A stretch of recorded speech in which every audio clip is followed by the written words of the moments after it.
Okay, greetings everybody. Keith here. Hoping everybody's having a good day, enjoying life, living life, loving life.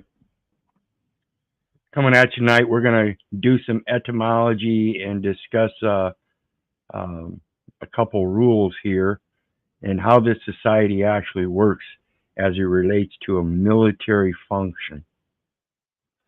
And so one of the first things we're going to look at is in Investopedia when it relates to the military functions. We're talking about general orders as they relate to general ledgers and general journals. So we're going to take a look and get my screen here.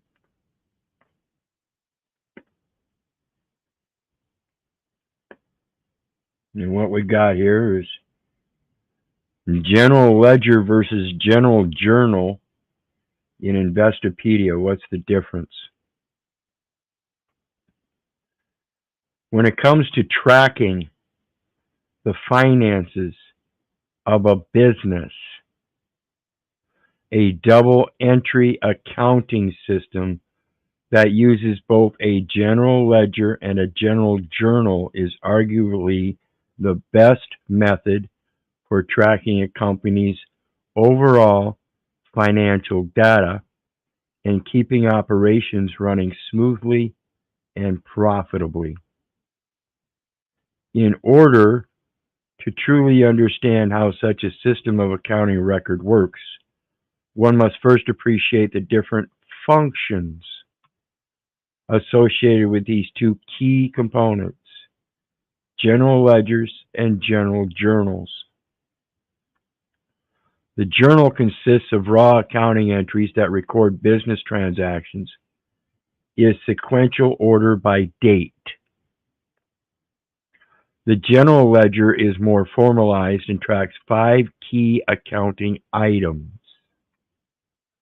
Assets, of which then extend liabilities, owner's capital, revenues, and expenses. Advances in software technology have streamlined the accounting process and made it easy and efficient to combine both bookkeeping tasks.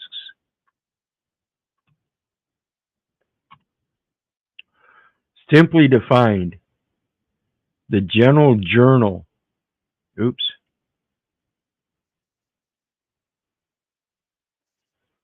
clicked off my page, I gotta get back to it, there we go. Simply defined, the general journal refers to a book of original entries in which accountants and bookkeepers record raw business transactions in order according to the date events occur. A general journal is the first place where data is recorded, and every page in the item features dividing columns for dates, serial numbers, as well as debit or credit records. Some organizations keep specialized journals, such as purchase journals or sales journals, that only record specific types of transactions. Once a transaction is recorded in a general journal, the amounts are then posted to the appropriate or appropriating accounts, such as accounts receivable, equipment, and cash transactions. Now, before we go any further, I want to remind everybody the StreamYard link is down below for anybody that wants to join. I do want to thank everybody for being here. Moose, got Danielle down there, John Harnick, Colt, Jen LV, and Derek Sexton. Greetings. Anybody else I missed, feel welcome.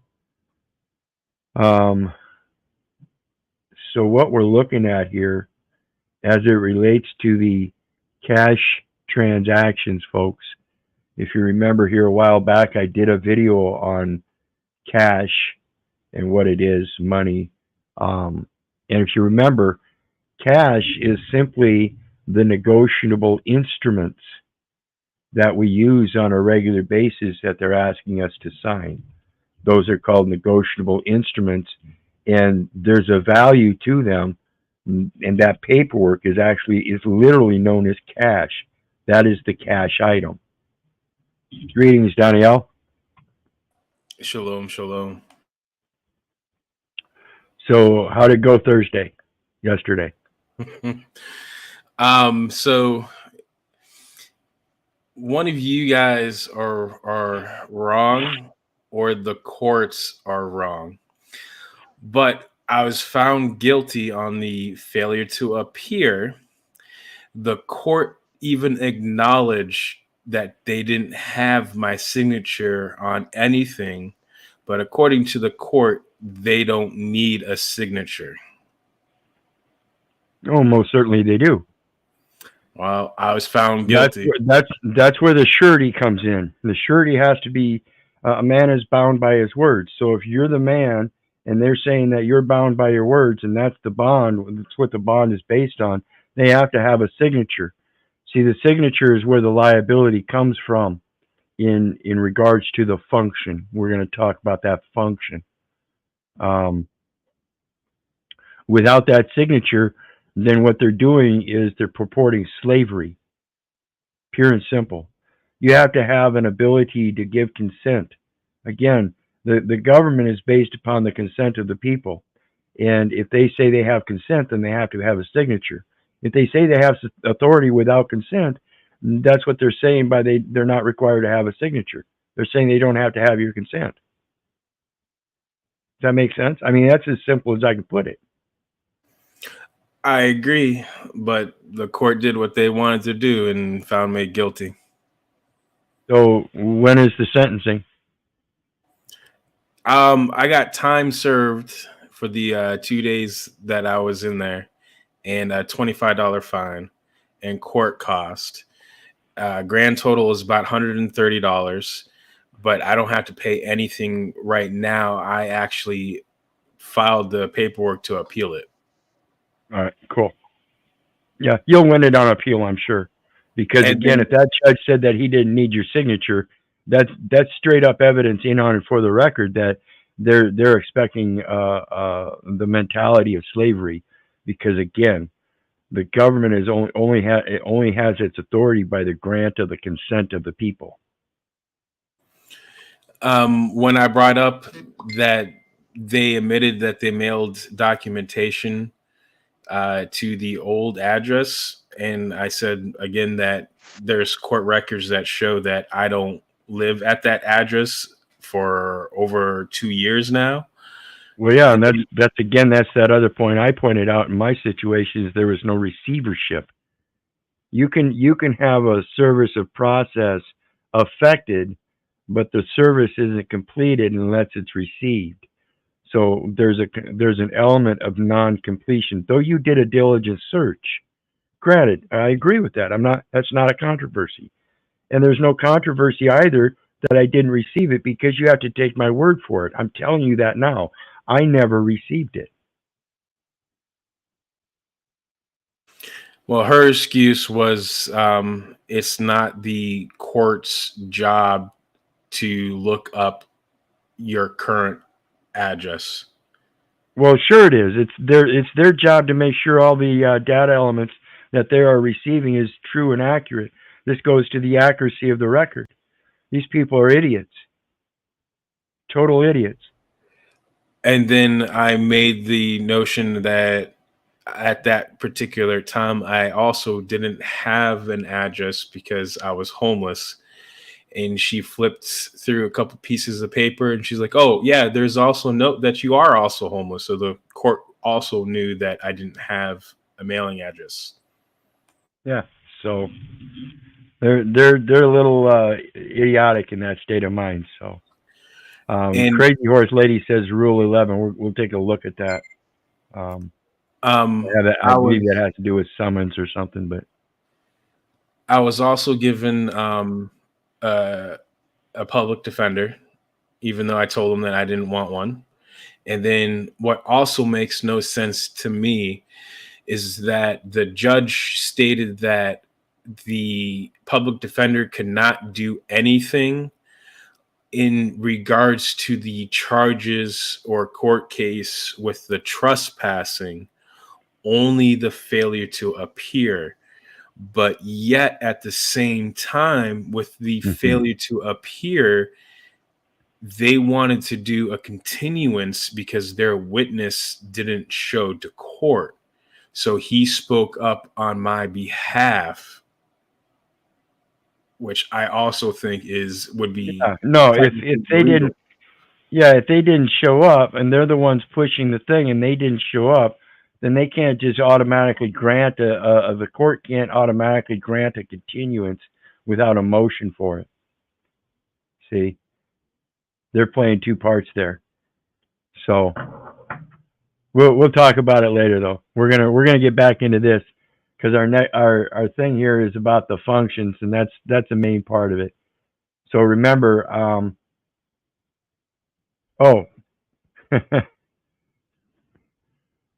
remember that financial reset where everybody's worried about this digital currency. Look at this. This is right on Investopedia. This is just this is a perk. This is a perk. This wasn't part of the research or anything. This just happens to be on this Investopedia webpage as we're doing our research.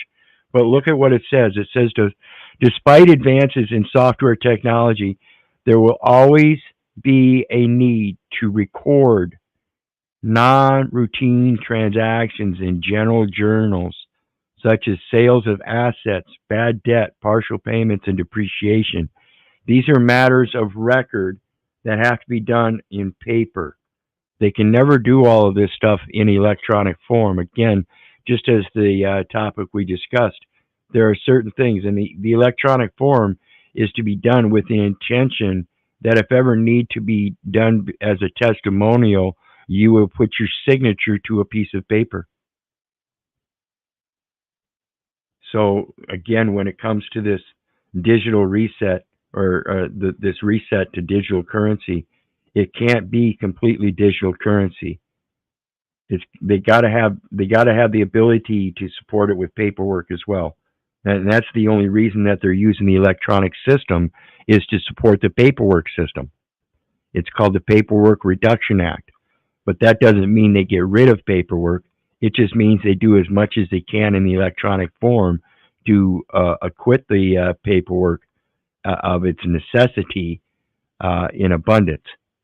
It's still going to have its necessity, but the surplusage use of it is just redundant.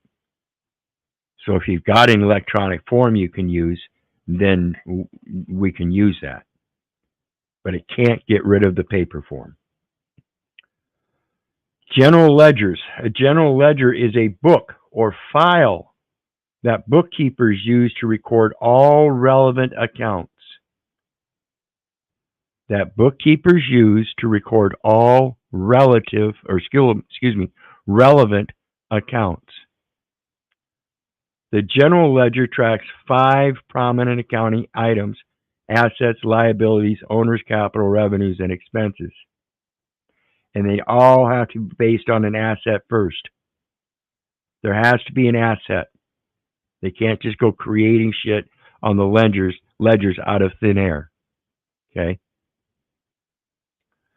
Transactions that first appear in journals are subsequently posted in general ledger accounts. This is what happens when you go to the hospital and mom has that prenatal general journal. And the birth clerk offers her a document. She signs it as an informant. Now that journal becomes part of an accounting system wherein other accounts are going to be attached to it throughout its life term. Then account balances are calculated and transferred from the general ledger to a trial balance. This is what your trials are about, folks. It's about the balance of the ledgers. Every administrative account trial is about a trial balance of the ledgers. And what they're doing is they're taking that general journal that you're using information, the legal name and the address. Remember that address is a street name and it is securitized, thus it's a street name security, by the municipality, and the securitization is for the exclusive jurisdiction through the Postal Service. That's the contract. And that exclusive jurisdiction is relative to the real estate investment trust that is operated through the Postal Service. That's their asset. So it's good. You have to match up the asset.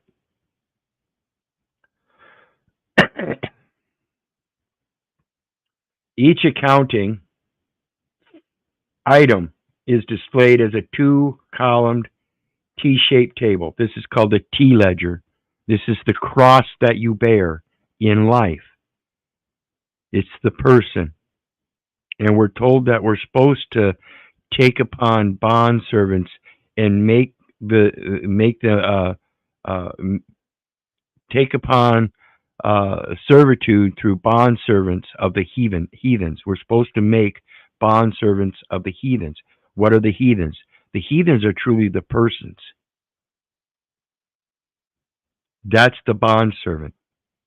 It's instructed in the scriptures to make bond servants of the heathens. So it's the person that's the bond. The bookkeeper typically places the account title at the top of the T and records debit entries on the left-hand side and credit entries on the right. This is why the signature is supposed to be on the right, but they always have you do your signature on the left. Notice that when you get a court document from them, that signature is on the right, but when they want you to sign, it's on the left. The general ledger sometimes displays additional columns for particulars. Particulars. Not general, but particulars. Okay? Such as transaction, description, date, and serial number. Then you have special considerations. So now you have the three different categories of placements or capacity. You have general, particular, and special. Special is private, folks. So it's telling you you have to be able to put private considerations into things. And this is what's not happening. If you're using that legal name, that's a public consideration. You're using the national address format, that's a public consideration. And it's all done as a trustee under the public trust, as if though you were a public servant when you are not. It's called performing the functions of public office, because you're committing to these similar activities, which again relates to the issue with Danielle, that they're saying they don't require a signature, when in fact that is required. If they want to place you as surety, then it's required. If you let them know that you're not in the capacity to give a signature as a trustee, then you have to qualify that signature with special considerations. Those special considerations are the terms and conditions of contract. So instead of using the contract term trustee or anything of the like, you use without recourse, without prejudice, and by benefactor to the beneficiary. See, that's the misidentification that's been going on throughout our entire life. We've been taught to sign in the capacity of a trustee and told to write the name of the trustee, which is the legal name, the person. That is the surety. We're not the surety. We're not supposed to sign as the surety. Hallowed be thy name. We're not supposed to be using that name in debt. We're supposed to be using it as creditors unto the nations. So let's continue on.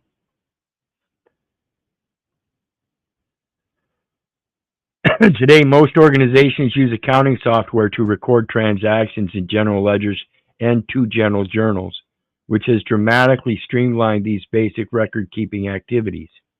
In fact, most accounting software now maintains a central repository where companies can log both ledger and journal entries simultaneously. These advances in technology make it easier and less tedious to record transactions, and you don't need to maintain each book of accounts separately. You see what happens? This is what the nation is doing to you. They're including you in all of the accounts as if though you belong there. This is why it's so hard to get them to understand, because everybody agrees. Yeah, I've got a record of it. I've got a record of it. Yeah, we've all got a record of it. It's common knowledge. Yeah, you are subject to the law. That's not the way it works, folks. Not everything that is written is true. In fact, all comments, written or spoken, are inventions, fabrications, and fictions. These advances in, let's see, the person entering data in any module of your company's accounting or bookkeeping software may not even be aware of these repositories. You, the person entering the data, you're the ones not even aware of these repositories. Now you are. Please be aware that the entries that you make into these journals are going to be made public, because that's what you're entering is a public venue, and they are going to sell it everywhere. In many of these software applications, the data entry person need only click a drop-down menu to enter a transaction in a ledger journal. Pretty simple, folks. Got anything on that there, Danielle?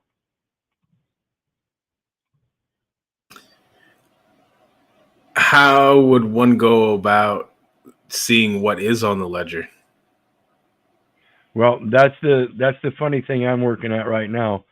There are certain things that I already know are on the ledger. For instance, they converted the last name to a firm name and the Social Security number to an obligor number, and they gave me the material fact evidence in paper form. So I have that materially here, duplicated several times, as well as sent out to many friends that do the research on it. So they do a holding in escrow in case anybody wants to come get me and take me to jail. You know, I've got outside support that will start calling them up and letting them know that they are aware of a felony occurring where somebody has kidnapped one of the children of Israel, and they have also material fact evidence that child of Israel being kidnapped. The system is trying to make merchandise of them, and that is evidenced by their own records placing surety bonds in a name that they claim is his, when that name and number identify a record and not the man. This is clearly stated in their law. And just because they're ignorant of it doesn't mean that I didn't give them notice of it. They have to take notice of it. They can't say, well, that's not what it means. They have to go by the letter of the law. And the letter of the law says the individual's name and number identify a record. Now, the record I gave them was a name and a number, and they coincidentally converted that name and number to a different name and number, and therefore they switched accounts. See how that works? Now, wouldn't that be considered embezzling? Most certainly. It's embezzlement, it's RICO, it's invasion of a private estate. Listen, folks, is it not, or is it not reasonable to think that if you know what trust law is, and you create a system that poses a enumeration at birth to establish a burial trust as a decedent estate in case the child passes away before he is able to come of age of majority and take over that estate? Do you think it's reasonable also then to believe that a man that's 50 years old should have already acquired the age of majority, and this could be recognized when he signed that SS5 and sent it into the Social Security office, and then they qualified him as age of majority to go out and get a driver's license and fulfill the performance of the functions of public office? Aren't they the ones that deemed us competent in that? If they're the ones that deemed us competent, shouldn't they be competent of the material facts that are required to fulfill those positions? Hey, we got his private estate. He's filling it out to have us administrate his estate. Well, let's make him an officer of the public then. That's not the way it's supposed to work. We're supposed to be educated in this estate stuff so that when we come age of majority, we're not filing or filling out or signing certain deceptive forms. And that's exactly what they are, because we have not been taught the proper language. And like I said again, I cannot iterate this enough. They taught us to write the legal name and put it with an address in a national address format, as if though we were trustees under some kind of corporate contract of public trust. And this is just bullshit. This is the stuff we really need to be teaching our children. See, our forefathers came to this nation before there were any public schools. They taught all their children everything their children needed to know. And they did so, and were doing so for hundreds of years until this public education system came about just over 150 years ago. So think about that. Now, the next thing we want to look at is function. Remember, we talked about function in the General Ledger and General Journal as to what their function is. This is Atonement Online, one of my favorites again. Function in the noun form from 1530s. One's proper work or purpose. Power of acting in a specific proper way. And remember, that's proper. See, real quick here, folks. A natural man cannot communicate with another natural man except in person, in voice, in sign, in symbology.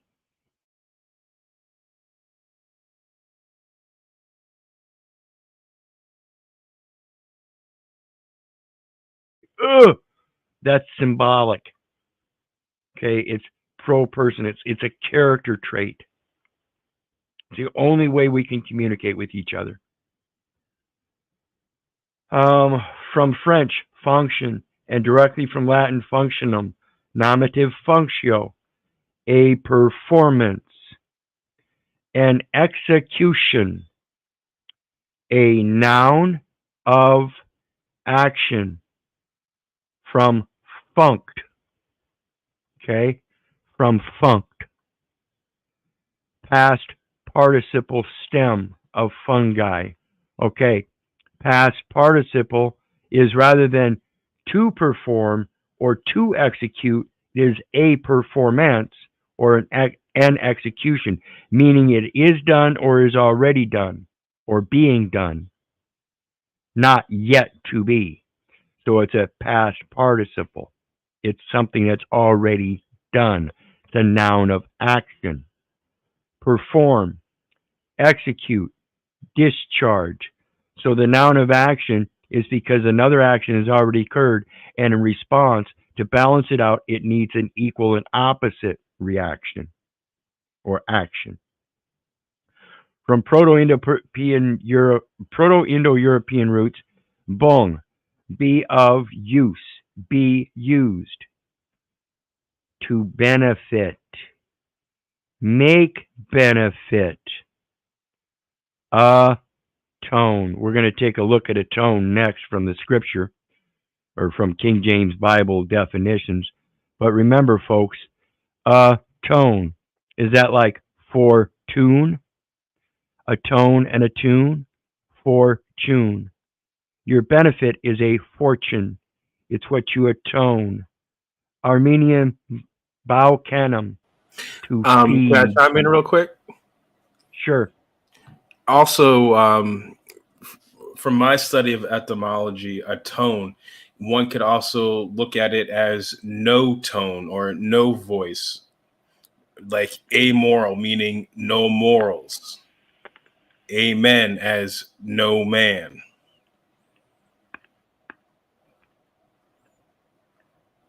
Okay. Well, when we look at a tone, we'll kind of see that. I know what you're talking about, and hopefully we can point it out for the rest of folks, but I see what you're talking about. And Thomas is right here. Proto-Indo-European roots are only verbs and usually have the base sound of every similar word despite the language. So it's just a base sound.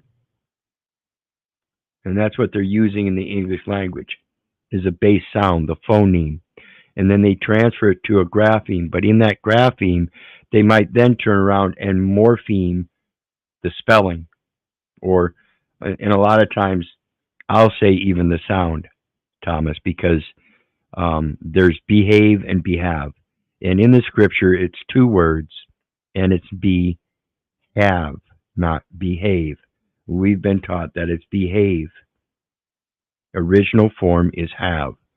So when you put them together in a different grapheme, so you morpheme the grapheme, and the phoneme automatically ends up being morphed. So back to the function part, says to feed, to break, as in to break bread, to feed. Okay? As in an action and then a reaction. You have to sow what you reap. You reap what you sow. And in reaping, that's your harvest. Harvest. What is har? Har means to take away from. What is the vest? That's what you invested in. You planted the seeds, you sowed the seeds. Now you get to reap them. You get to take away from them because that is your investment. Now you get to profit from them. Okay? Which is perhaps related to root, brug, to enjoy the fruits of. Official ceremony is from 1630s, originally in church use. Use in mathematics probably was begun by Leibniz, 1692. In reference to computer operations, it was 1947. Function as a verb is perform a function. Now that's kind of redundant there. It's kind of hard to tell what perform a function is. So now we can see it's a noun of action, so it would be a noun of function. Now we can see the function is the action, the motion, the thing that it does. What is its function? It's what it does. You have to get off your ass and do something. What is your function? From function, related functioned, functioning. Defunct, the root word, funct. Remember we saw funct, the root word dead, deceased, extinct. Dead, literally off duty. That sound military to you? Sounds military to me. Off duty. You're at liberty because you're off duty. You're not on board. You don't need a board of directors because you can direct yourself even if you wanted to walk the plank. To discharge, finish, off, completely, perform or discharge duty. So you see, we're looking at something that we have an obligation in life to fulfill, but it's not in person. He's a respecter of no persons. Our duty, again, let me remind you, is Jeremiah 1:5. Before he formed us in the belly, he knew us. Before we were cast from the womb, he sanctified us. He ordained us a prophet unto the nations. That prophet is to teach others how to be prosperous in sowing their seeds and reaping their harvest so that they can go out and feed themselves. You teach a man, or you feed a man for a day if you give him a fish. You teach him, or you feed him for a lifetime if you teach him how to fish. That's our function. Anything on that, guys?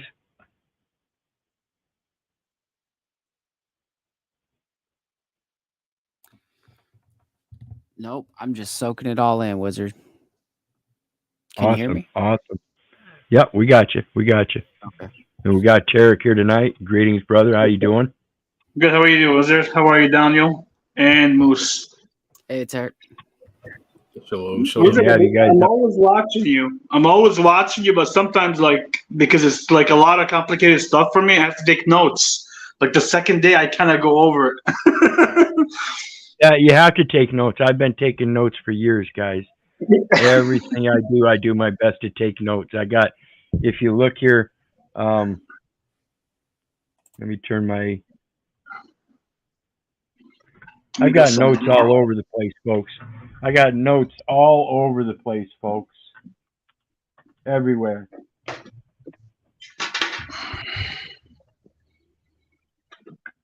I love my notes. They're promises to myself. You guys remember the definition of notes? It's a promise. So, all right, let's get back to it. We are on atonement now from the scriptures. From the scripture, King James Version of the Bible, definition, atone. Make sure I got everything right here.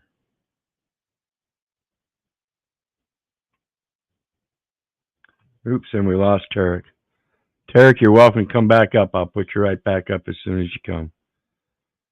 So, atonement from King James Version of the Scriptures, as far as the definition is concerned, at one. Does that make sense? I mean, that's what it is, right? It's two words, at one. Do you see where this stuff comes, people? Now pay attention. Together. Supposed to be compounded of at and one. Ad and unio. To agree. To be in accordance. To accord. So according to the scriptures,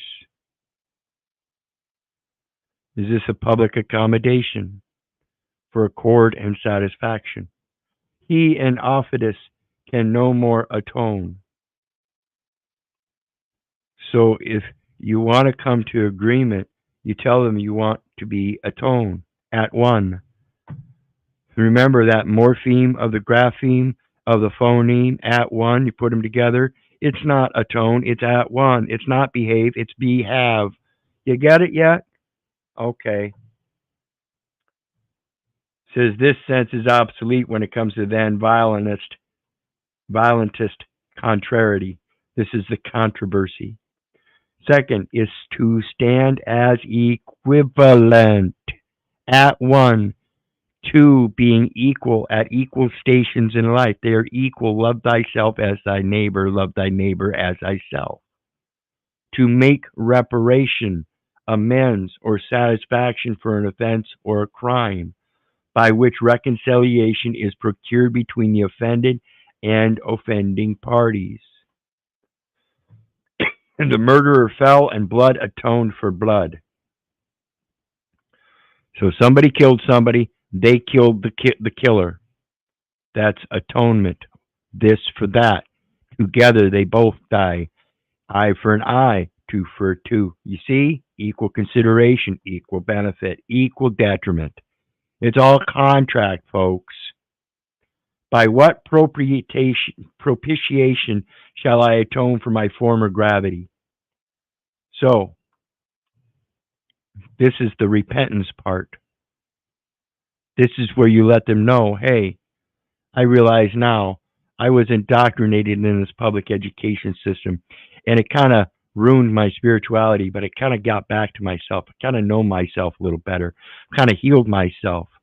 And I believe that I've done some things wrong, and so I repent for them. But just so you know, I can't do them again. You know, kind of like signing documents, taking upon a false ID that I don't qualify for, things like that. Those are impossibilities, even by your own law. The life of a slave was deemed to be of so little value that a very slight compensation atoned for taking it away. So if a guy bought a slave and he paid $5 for him on the auction block, and the slave was somehow killed, then it was just simply repaid for by $5.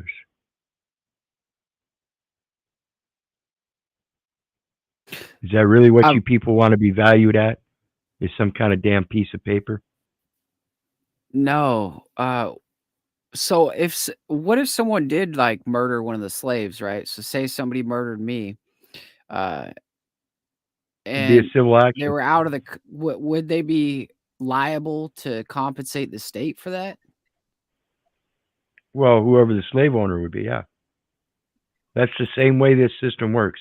Remember, folks, when somebody's taken to a murder trial, it's still a civil action. There's one rule number 2, Federal Rules of Civil Procedure. Rule number 2, there's one form of action, civil. They have no criminal action. They have criminal procedure, but there's only one action. That's civil action. So even in the criminal courts, when they're charging you with murder, it's a civil action, and that civil action is because it's a corporate entity of the state. If you kill somebody, what you've done is you've killed an agent. Now that person can no longer invest in the state. So the state is at a loss, as well as the people that are indoctrinated to believe that they lost a brother and have truly lost a brother. This is why it's important to understand this stuff. If you're going to take somebody to charge at murder, then you have to do it outside of these administrative courts. That's called piercing the corporate veil. Truly hold a man at common law for murder, it has to be a common law jury, and that means you can't come forth with a state ID. That's a state jury. That's a state jury by trial. I mean, think about it. That's one of the things about this jury duty thing that you want me to have. You want me to show you a state ID that says I'm qualified for jury duty to begin with. I'm telling you, I don't have one. I can't have one. I'm not a resident. I'm not a United States citizen. Your qualification of identification is a failure. And how can I prove that? Again, 20 CFR 422.103 says the individual's name and number identify a record. You're wanting me to give you a name and number to identify, and that's not going to identify me. That's going to identify the record. Now you have to qualify what gives me the authority to hold that record and administrate that record in a corporate capacity. Can't happen. So, Wizard, I got a question. No, go ahead. I didn't mean to interrupt you. Go ahead. No, go ahead. No, go ahead. I'm saying, okay, yeah, my question is like, I threw everything away. Everything's done. I don't have no ID, nothing, zero. No contract, no credit cards, no banks, nothing. I don't have a 1099, zero with the state, right? Say I killed somebody, right? Now, I would have to go under common law, correct? Yep. Is that what you're saying? And then they would have to have a jury of common law people like me, right? They can't have a jury of like a regular persons. Right. That would be your objection. That would be your objection to bringing a Article 1 court, is that if it's a murder, truly a murder, you can bring it in the Article 1 courts, but the jury won't qualify because the jury are corporate entities. They are not a jury of your peers. If you have a trial by jury in those administrative courts, they're going to require everybody to come in person. In person. They're going to have to show that ID. It's the only way they can compensate them to sit on that jury.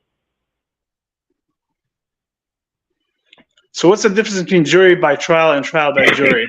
And I never put it. Not really anything. There's still both confusions. Trial by jury would be your common law trial, but again, a jury trial is strictly civil. But when they try to use that civil process with criminal procedures, they're conflating things, and you still have the right to have a jury of your peers in a criminal trial. If it's not a civil event, then they can't say that your peers are civilians. See, if it's a civil commercial event, then everybody involved has to be like kind. Same thing with a criminal conviction. If you're being criminally convicted under criminal laws, then it has to be a jury of your peers that are subject to those criminal laws, which is the common law. That's where they extend from. That's technically your Noahide laws. Those are the only things that they can really make criminal.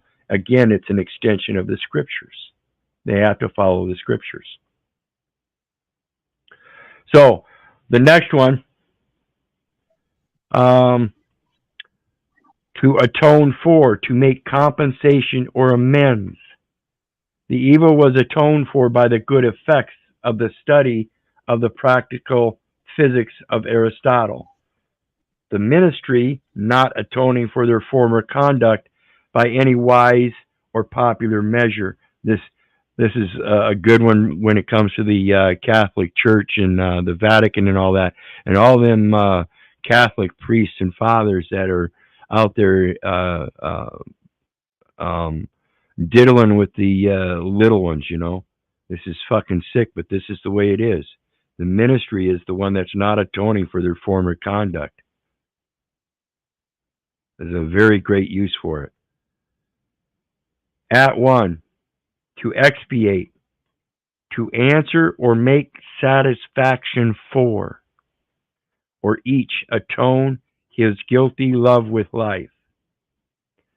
To reduce to concord, to reconcile as parties at variance, to appease. Atonement, the mentality of being at one. Agreement, concord, reconciliation, after enmity or controversy.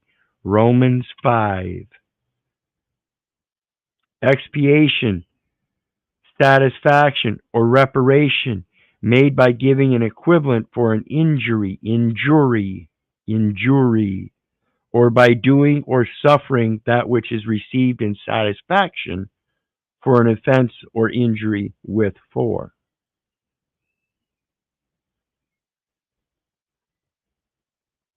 Everybody gets the sense of atonement?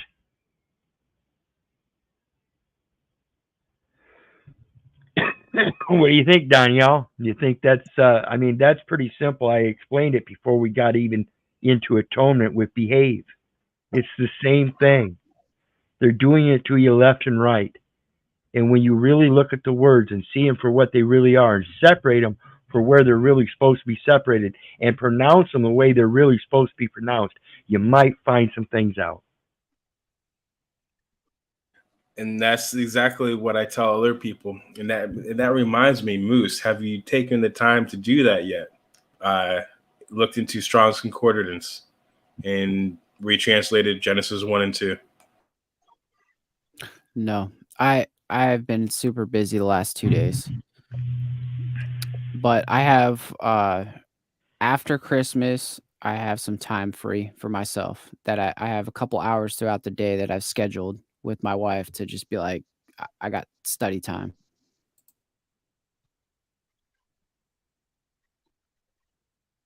Okay, let me take a real quick moment. We got Moose still here, of course. Brielle, Philip Fairweather, Jimmy Shively in the house. Kudos, thank you, brother. Aaron's here. Thomas Arnold Aquinas. We got who else here? I think we got Jake. We got La India Maria. Welcome everybody. I appreciate your support. Brielle's here. Greetings. That's nice. Everybody's great today. Yeah, we're getting we're hopefully going to get these numbers up. I've got a couple other guests I'm going to try to get on here. Remember, John was here a week and a half ago. I'm going to see if he'll come attend again this Sunday, New Year or Christmas Eve. I got to talk to him yet, but if not, we'll try to get him again here in the next week or two. And in the meantime, now we're going to talk about, when we talk about function and the general ledger and the general journal and cash and all that, we're talking about the judicial elements of things. So we're going to talk about judicial. We're going to get over here to Etym Online and look at what judicial means etymologically. And remember, folks, what are you doing? What is your function? Are you going to be the judge of that, or are you going to let somebody else tell you what you can and can't do? Late 14th century, of or pertaining to a judge, pertaining to the administration of justice. From Latin, judicialis, of or belonging to a court of justice. From adducium, judgment, decision of a court of justice. Also, the court itself, from iudex. That's a lot like index, isn't it? Yeah. Okay. A judge, a compound of ius, right. Right. So are you going to determine your rights, or are you going to let somebody else determine them? See, that's what the judicial system is. It's a determination of rights, and it's done by paperwork, cash items. This is a judicial monetary determination. Anytime you do anything in writing, it has some kind of value. If you're going to be putting those monetary values to it, it's a judicial value. And it says, root of disser, to say. Speak boldly as you ought to, folks, but do so knowing the right words to do. Pronounce solemnly, to show, to show. To say is to have the ears to hear. To show is to have the eyes to see. Pronounce solemnly, judicially. Just, morally upright, righteous in the eyes of God. Now chiefly as a biblical archaism. Also equitable. Equity is an ancient judicial system, folks. Equity is an ancient judicial system about fair and impartial in one's dealings. Fair and impartial. Also fitting, proper, conforming to standards or rules. Justifiable, reasonable, just, righteous, sincere, upright, righteous, equitable, in accordance with the law. In accordance, accord. Lawful, true. Proper, perfect, complete. You see how synonymous a lot of these things are? From ius, a right, especially legal right, law. See jurist. So what's that jury? Is that a jury of your peers that is going to be morally upright, righteous in the eyes of God? Do you see how to disqualify those juries?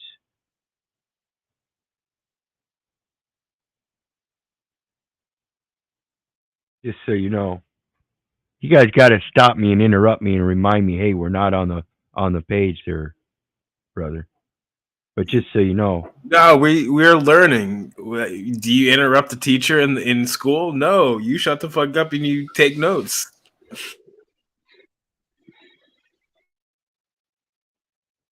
Or pertaining to a judge. Who is your judge? Where is your bank? Where is your treasury? Folks, do you know, just like the ledger here, where they're keeping track of things by date and then keeping track of things by categories? You know those two things there? And then we go through function and we see defunct, and function is both a noun and a verb. One is a noun of action and is talking to benefit, to make, atone, da da da da. We go through atone, we find out that's at one, literally at one, equal stations in life, one for one, equal consideration, equal benefit, all that stuff. Of or pertaining to a judge. Are you judging the words or the people?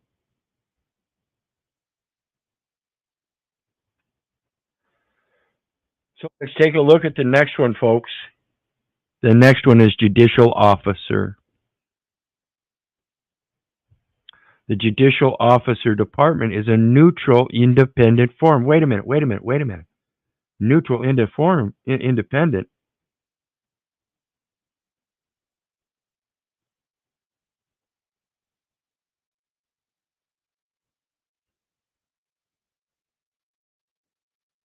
What was that?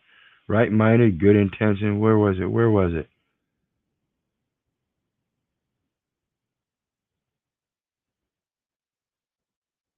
Morally upright. Where was it? It was.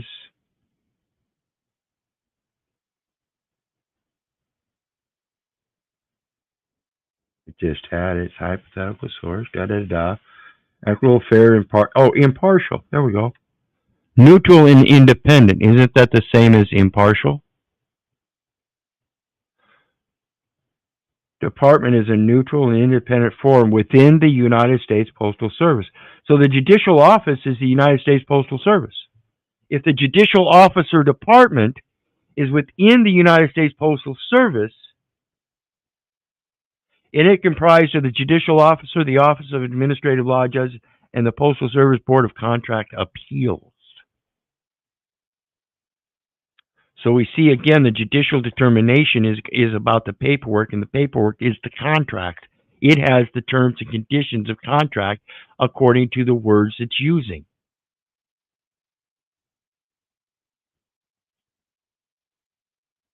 Guys, understanding a little bit more on how to tear these words down, I hope, and if not, feel free to ask.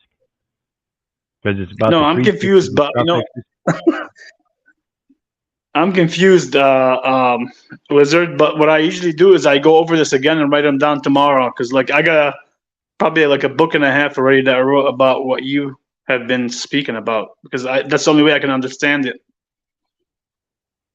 Well, when you go through these etymologies, you'll notice, like on the judicial one, it brought us to jury and jurist. So it's important to see how they relate. And like I said, a lot of them are pretty much, you're dealing with synonymous stuff. And so when we see a dictionary, what we see is a dictionary that has words in alphabetical order. So that would be like a general journal. Whereas the general ledger, it goes by category. That would be a thesaurus. A thesaurus goes and it has the meanings, has a certain meaning, and then for that meaning, it will tell you all the synonymous words. Check it out. It's quite amazing. Because some of those definitions can be pretty damn close, and so the synonymous terms and stuff can expand. This is how they use ambiguity in their court system, by using certain words that may or may not be the same, and they mean totally different things. This is why they say the English, or one of the reasons why they say the English language is the hardest language in the world to learn. Yeah. The phonic sounds that they adopt and the graphemes that they adopt from the other languages and stuff go through so many different transliterations and transformations. Like I said, behave, and what we saw here tonight, atone. It is not atone. It's at one, literally, by definition. And that's what we have to start learning, is to tear down these terms and conditions for what they really are. So let's get back to it. We've got the Judicial Officer Department, and this is Judicial Officer Electronic Filing. Don't know. It's got the Administrative Judge, Board Member, Judge Catherine Crow, Administrative Judge, Board Member, Judge Diane Amigo, Administrative Judge, Board Member, Judge Richard Rowe, and the Chairman, Judge Alan R. Carmella. This is the Board of Postal Board of Contract Appeals. And it has jurisdiction to consider and decide any appeal from a decision of a contracting officer of the United States Postal Service or the Postal Regulatory Commission relative to a contract made by either. Every municipality has a contract with the Postal Service for that address system, wherein they create the street names. And then the residents, the people that claim they're residents of that town, that municipality, are one of its presumed agents. And there is a contracting agent that is made by using that address form at the post office. That itself is a contract that we're duped into believing that we have to fill out so we can have mail sent to our home. Oops. Very true. That's So, Wizard, I not got a our question. mail. Go ahead. Yeah, since my situation, like 4.5 months now, since they came and detained me, all the bullshit. I corrected the record, so I don't reside anywhere. Like I told you, I have no address, nothing, zero. But I'm assuming they haven't been able to give me anything because of that, correct? I'm assuming because they can't send anything anywhere because I don't reside anywhere. Yeah, and that's again one of the important distinctions there is that if they're truly going through the proper diplomatic channels, see every deposit in a bank is a foreign deposit. What they're doing in these courts is circumventing that by presuming again that you're a resident and therefore domestic. And so they take a deposit of a general ledger, convert it, or a general journal, convert the information so they can enter it into a general ledger, which is a system of multiple accounts. Now they can use it as if though it's a domestic entity. It's quite amazing how they circumvent these things, but once you start pointing it out, because they're in fact not violating any law, except for the fact that they're not disclosing it to you. Because if they disclosed it to you, it would disclose the fact that you are incapable of operating as such officer because you have not gone through the fulfillment characteristics of acquiring the proper certifications, licensing, and such. It just hasn't happened. It's all been a presumption based on that legal name, every last bit of it. Now, the next part, That makes like I sense. said, the next part, like I said, everything is a matter of a military construction. It is a military venue. Iman Bay, dropping the stream link down there for you now. Anybody else that wants to come join the panel, feel free to click the link and come on up. But what we're under is, if you notice in the general ledger and everything, I pointed out the thing that it's about orders.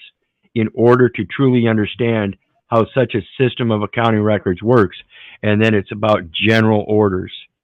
If you remember, I mentioned that Avalon here is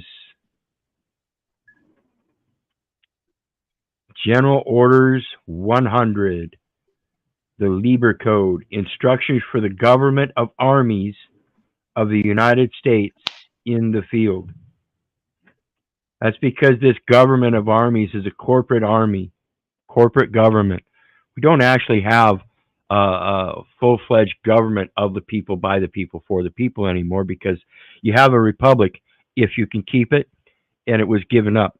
We have to be able to reclaim that. But again, that republic can only be claimed one person at a time. Each person has to claim their republic status. Under Article 10, it tells us, and I hope you guys understand this, we are under martial law. Look in that court and see that Admiralty flag with the yellow fringe on it. It says martial law affects chiefly the police and collection of public revenue and taxes, whether imposed by the expelled government or by the invader, and refers mainly to the support and efficiency of the Army, its safety, and the safety of its operations.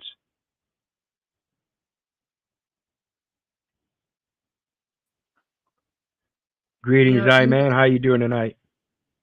Well, brother, I'm doing it is what it is. I just got my heart on the Most High, and I'm doing what I'm supposed to do. I'm on assignment. There we go. There we go. I always appreciate it. Man is one of those diligent people helping us out in the realm, trying to get things going here. So let me pull everybody up. And so what we're talking about, like I said earlier, they're converting that Social Security number to an obligor number. And that obligor number is the Social Security number without dashes. Now, one of the things I recognized when I went to the Social Security site to find out, to look up my selective service number, online they tell you, enter the Social Security number without dashes. And that kind of hit me right in the face, because that Social Security number without dashes is the obligor number. And that's what they're using for everything, is they're converting everything SS5 and sign up for selective service. So ladies, even if you haven't signed up for the selective service or haven't been in the military, that SS5 does the same thing. It allows them to use a system of accounts in disseminating record from a journal or information from a journal, a general journal, to a general ledger. This is taking the data information and converting it to money. It's an or accounting credit. system. It's an accounting system. Yep, it's Yeah. the double book entry, and they're taking your data elements, entering them in on a journal and a ledger. Yes, that's what I was watching this video today, and it was just gentleman. It was a video. He was a banker. I forgot how many years he said he was in banking. And he said when you go to the bank and you open up an account, they open up two accounts, one for the public side and one for the private side, and they use your name on the private side, so because they administrate that account on the private side, but they have you participate on the public side. Correct, and this is what happens when you go to the bank and you get a loan for say a home, and they call it a real estate loan, right? I'll show you something tonight about those real estate loans. But you go to the bank, you get a real estate loan to buy a house. And what they do is they use that double accounting to go to the discount window on the private side and charge you on the public side. So what they're doing is when they go to the discount window, they're using your private information to get the credits. And that's issued to them. And that's issued to them in a check, which is guaranteed by the Federal Deposit Insurance Corporation. That check then goes into your private account that you don't know about, and you get assessed on the public account that they're showing you all the records to, because that's the legal name. Exactly. Isn't that like 80-20, where the bank keeps 20% and the 80% goes to the investors? Something like that. I don't know exactly how they do it, but that's what I imagine. Go ahead, Moose. I got a question about the mortgage. So like they basically get it paid off already through the private side, right?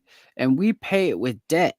So how, I don't understand that part. Like I'm paying a mortgage, but I'm paying it with things that are debt. So Right, but see, and the trick is that when you sign that instrument, that's your asset. Your signature is your asset, folks. So when you sign that promissory note, like I said, that promissory note, that banker is supposed to take it to the federal discount window and come back to you with a check. And that check is supposed to be blank, so you could put it in the name of the guy you're buying the property from. They're supposed to get a percentage for their job. They don't do that. Instead, they take the whole check, deposit it in that cloned account that I call it a cloned account. It's the private side that you don't know about. And then they issue a debit on the public side and say, here's your debit. Now you owe us because we paid this guy when they never paid that guy. Exactly. Isn't that called fractional banking? Yep. What they did was they took that promissory note and sold it. And that's what they used to pay off. But what they paid off, think about this, guys. If you got a $250,000 home, you get a $250,000 loan. Now, that $250,000 loan, they get that check from the discount window. They also get their percentage of that $250,000 on top of it, because you still need your $250,000. So they got their percentage that they're supposed to get. They took that check, they put it in an account for with your name on it, but they kept that money. It's sitting there somewhere. They can't use it. It's in your account. They can't, unless I'm mistaken, but then they turn around and assess you as an insurance installment plan to pay for the mortgage. Okay? They took that promissory note, and instead of processing it as a loan, they have two options. They can process it as a loan. If they process it as a loan, it has to show the true lender and the true creditor, Regulation Z, Truth in Lending Act. Okay? And if they show that Truth in Lending Act, it shows that you're the one lending because that asset is your signature. Yes, My yes, scope. yes, it is. Okay? So if you don't claim that asset as your signature, or your signature as your asset, and you can get that collateral document back after 30 days, proving that they got that check and that transaction was supposed to be finalized in 30 days. That's why you went to closing. It was supposed to be complete. That function was supposed to be done. But instead, they handed you another document to take over an insurance installment plan. And instead of claiming your asset, you forgot about that, signed the insurance installment plan, and 60 days later, it was claimed as abandoned by the bank. They have every right to sell it. So yeah, that's okay. So they doing an abandonment. Aren't they using the 3 C's, the A, B, and C? Are they using those 1099, the cancellation, the abandonment? I don't know. You'd have to ask them. I don't know. You'd have to ask them. Well, what I was told, the A is the acquisition abandonment form. The B, I was told, is I think that's the balancing or the balance sheet, and then the C is the cancellation. So they're using that acquisition and abandon form to do their dirty work. That's what I believe. Could be. And I've heard a lot of things. Like I said, I've been doing this for 7 years, and the only thing I do know for sure is that there is a conversion of the last name to a firm name, and they do convert the Social Security number to an obligor number. Didn't you say, Keith, they use the first four letters of your last name to do the conversion? Yep. Let me show you guys something. And then I've got 3 rules of federal rules of civil procedure I want to go over. But let me Okay, I got my notepad. I'm ready. Let me stop this screen share and get rid of my background. And let me grab something, folks. Oh, greetings, other people. Greetings. Apologize. I didn't greet you before. Good to meet you all. Shalom, shalom. I'm going to show you again. This is a prescription from a local pharmacy. Okay. Mm-hmm. Now you'll see on the top there that nice little yellow block, and they took the first 4 letters of the last name, and that, folks, is known as a firm name. Okay. Mm-hmm. And then they've got the date of birth and the old phone number. That's an old phone number and an old address. But that's what they're using, right? Did you say that the phone number is the international phone number? How does that tie into? Yeah, the phone number is an international number, guys, and that's a. You'll notice it's a 10-digit number, and that's a routing number. All numbers are for routings, and so the phone number is an international routing number. I think Let me pull something else up.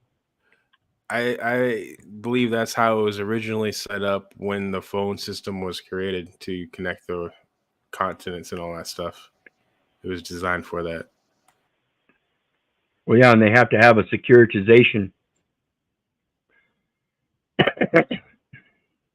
Oh, I was like, where did you go? Okay, there you are. Okay, and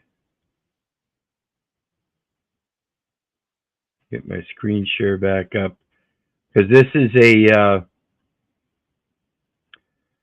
a document I got from the local courthouse 6 years ago. And as you see up here in the top left-hand corner, you see it says general/civil, and then criminal. It's got R in parentheses, and then it says CR liminal. You might surprise yourself looking up what iminal is. IMINAL. And then it says full, and you see it's darkened in. So this is full. This is a full financial index. So it's going to have both the general civil cases and criminal. And it says last/firm. And so when we see slash, what it is a substitution. Okay? So you can substitute last for firm or firm for last. So in general and civil, you can substitute civil for general and general for civil. So under the general laws, if you substitute, that's civil laws.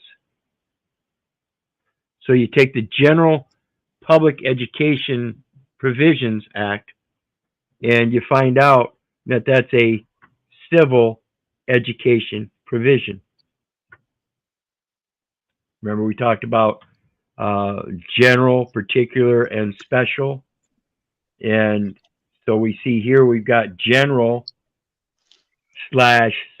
So it means you can substitute one for the other. This is common throughout all jurisdictions. Okay. And then you see it says LITT. That is not my last name. So it must be a firm name. Now, I've never operated as a firm. I've never organized as a firm. I've never been incorporated as a firm. I never knew that I was supposed to be presumed to be operating as a firm.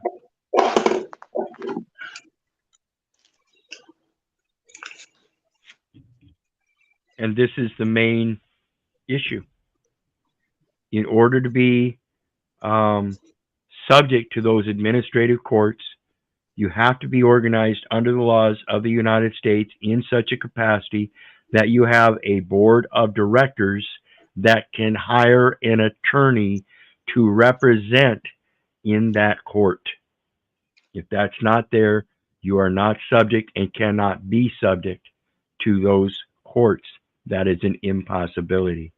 Is that tied under to, is that 12 U.S. Code 614? That is where you have to be organized under those laws and have a corporate letter and corporate structure and everything, and communicate with the Federal Reserve that you are going to operate in that fashion. So let's take a look at some rules here. And first, let's take a look at Rule 11 that somebody brought up earlier.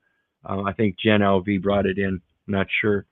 But it's Rule 11, signing, pleadings, motions, and other papers, representations to the courts and sanctions as it relates to Danielle and the court telling him that they didn't need a signature. They most certainly do in order to require somebody else to do something. Otherwise, that would be most certainly forced labor. 18 U.S.C. 1589, which is a 20-year sentence.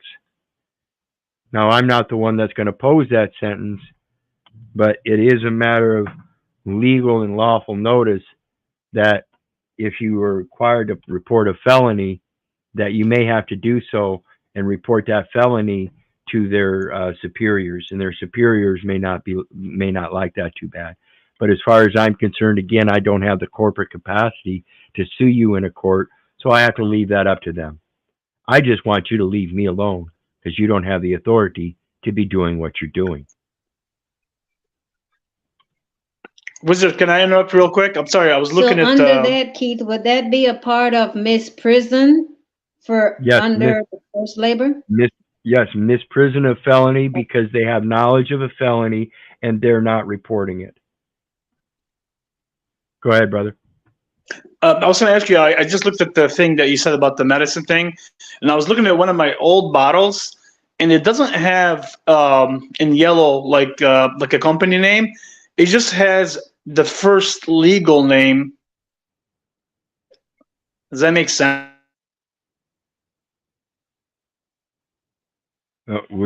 He broke up.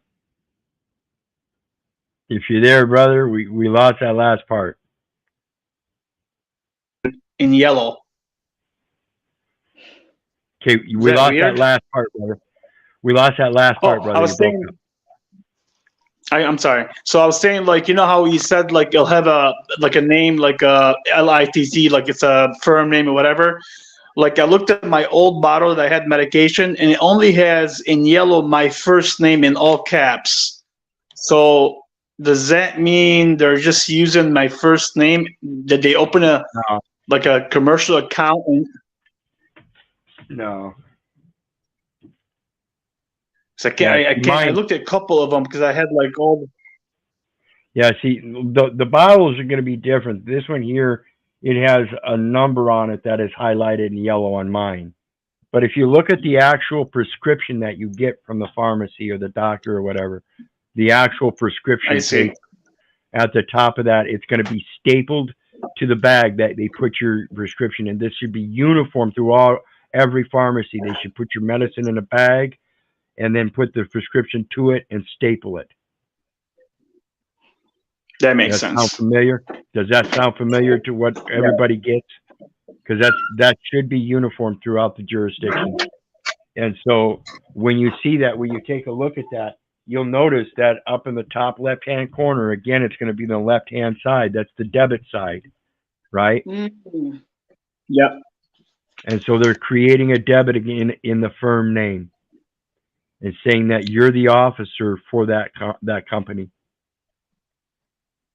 You're the That makes corporate total officer. sense. I'll check it. Yeah, Yeah, they're I'll saying check that it you're with the it. yeah, they're saying that you're the chief executive officer of that investment firm or that accounting firm because you're the one that's giving the accounting. I would assume that it's an accounting firm, and they are interested in your investment in the data elements that you're willing to account for. So you're also considered an investment firm, brokering a deal. So you've got to have a broker's license. You see all these functions that you're performing as if though they're similar to everybody else. You have to have, you're performing the functions of public office as an agent of a financial institution brokering this deal, and you are the chief executive officer, and it's all so much of a wild presumption. If you don't understand it, I really urge you to just stop signing everything and ask them why. Keith, may I ask you a question? Yeah, go ahead. What I noticed over the years, we had an accountant doing my husband, always had somebody else handling all our financial affairs because he figured that was the best way to do it. I just like doing it myself. But what I noticed when we used to go to the tax, because we had our own private tax preparer, they did all our taxes for, and we just had to sign the forms. I remember when you went in to sign the forms, the signature on the tax form was always on the right-hand side.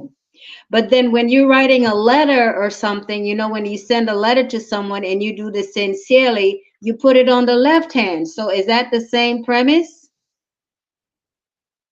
No, it's just a different grammar style in the financial world. Like it said earlier, the T ledger, the debits are on the left side, the credits are on the right side. So if you sign on the left hand of the document, you tend to be signing for the debits. Like I showed you on the prescription, the firm name was on the left side. That's the debit side. They're considering the firm the debtor, and that you are the chief executive officer signing for that debtor on the left side. But if you're signing a tax form and you're signing on the right hand side, are you signing as an agent, as a trustee, and then you're giving the authorization, signing those tax form on the right hand side? I don't know. I don't know how they do that. All I know Okay. is that their presumptions of the legal fiction are all wrong. I'm not a legal fiction, and that's the part that needs to be corrected. When you Okay. correct that, does it really matter what side of the document you're going to sign on if you don't sign? No, it doesn't make a difference. It'll be left up to them to do something, and it'll be forgery if they put any signature to the paper. Exactly. So let's take a look at the next one. Rule 17, as it very distinctly says in the title, plaintiff and defendant. Capacity, public officers. See, if you go into one of those courts as a plaintiff or defendant, you have to be in the capacity of a public officer. You have to be able to perform the functions of public office officially. Can you show me the documentation where I've sworn an oath to uphold the office and what office that is? Yeah, it's a lot of fraud. Absolutely. Absolutely. You see why that document and that signature is important, Danielle? Yeah, and then when I was almost held in contempt of court because she asked me to raise my hand and I didn't, and I was waiting for her to finish, and she just stopped what she was rambling on, and she said, "I told you to raise your hand." I'm like, "Ma'am, I mean no disrespect, but I can't do that." She's like, "What do you mean?" And I explained the Bible verse, and she was about to say, "Well, you can affirm." I was like, "No, I can't affirm either. I cannot swear or affirm. But my yeses will be yeses, my noes will be noes, according to Scripture." And she let it go. Nice. Yes. Nice. Yeah. But then Yeah, back to the not doing the signature. She also stated that I was a citizen. Ma'am, I'm sorry, you got me wrong. I'm a living soul. Right. Objection. Objection. Hearsay. You can't prove I'm a citizen of anything. If you can, I would urge you to dig deeper into that record because that would be an error. That citizen that you're saying must also be a resident somewhere. Now Exactly. that resident would be a federal, state, or municipal officer or agent whose resident presence is deemed necessary. And By that the means board. you are going to require me yourself. And that's only something that can be made again as a decision of the board. And that board is the Secretary of Commerce as the executive chair and the Secretary of Treasury. Now, if you have that kind of discernment in and of yourself, I'd like to see both of the Secretary of Commerce and the Secretary of Treasury come right out of your ass, buddy, because it ain't you. It ain't you. You're so right, brother. So let's take. Go ahead. No, I can do it later. It's all right. Okay, so the next one, we've only got 2 more rules to go, and then we'll open the board up across the board. We'll stay here as late as we need to. But the next one, make sure we get it up here. Rule 19. Required, or yeah, it was Crazy Horse that gave us Rule 11. My apologies. Crazy Horse threw that up there. Rule 11, signings, pleadings, and stuff. And Rule 19, required joinder of parties. Required party.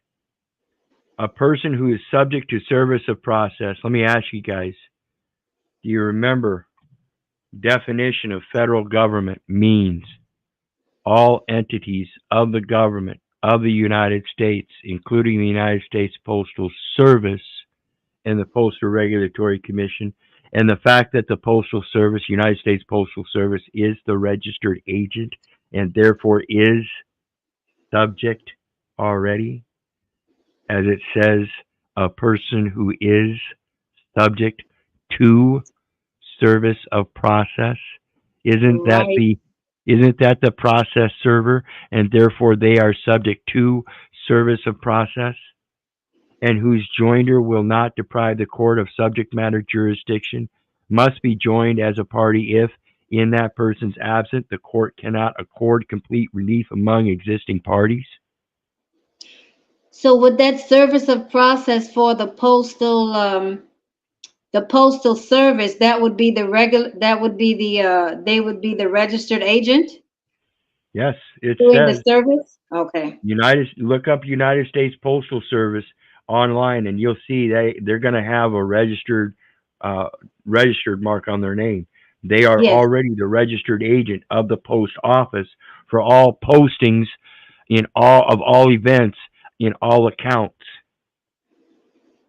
and this is the Global Postal Trust Services is what backs it, and that's what the Postal Service Realty Inc. is all about. They hold the real estate investment trust, not the United States. It's the United States Postal Service that is the asset holder. So you are at one with the asset holder, asset for asset, silver surety certificate on deposit, with the silver being held in escrow by a third-party agent. Private, non-interested party. That makes sense? Yeah, it makes sense. I remember as a child, Keith, when I first used to go to the post office with my parents, all the Congress people, like if you wanted to talk to anybody in Congress, they used to have they used to have them assigned at the post office, and they used to have offices there where you used to be able to go and talk to them, and then they removed all of that. Yep. And this next one here, B, it reads, a person that claims an interest relating to the subject of the action and is so situated that disposing of the action in the person's absence may, as a practical matter, impair or impede the abilities or a person's ability to protect the interest, or leave an existing party subject to a substantial risk of incurring double, multiple, or otherwise inconsistent obligations because of the interest. This is called subordination, equitable subordination. And what we're talking about here is if the state is found to be wrong, it would be inconsistent with their obligations because the interest has superseded their budgetary means. So, in other words, to help sustain the state's budget and prevent bringing false accusations or litigations that are not favorable to their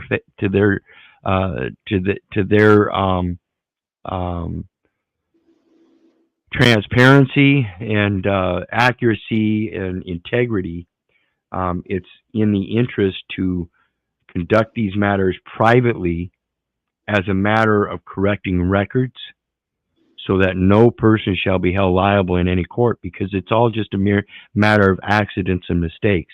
There's no need to make accusations of factual intent to harm. I don't know that these public servants would actually do that. I do know that through their indoctrination in the public education system, they will try to enforce they're just doing their job. And in trying to just do their job, that enforcement will show you that nobody really knows what they're doing, and therefore you have to. Okay. Joinder by court order. If a person has not been joined as required, the court must order that person to be made a party. A person who refuses to join as a plaintiff may be made either a defendant or, in a proper case, an involuntary plaintiff.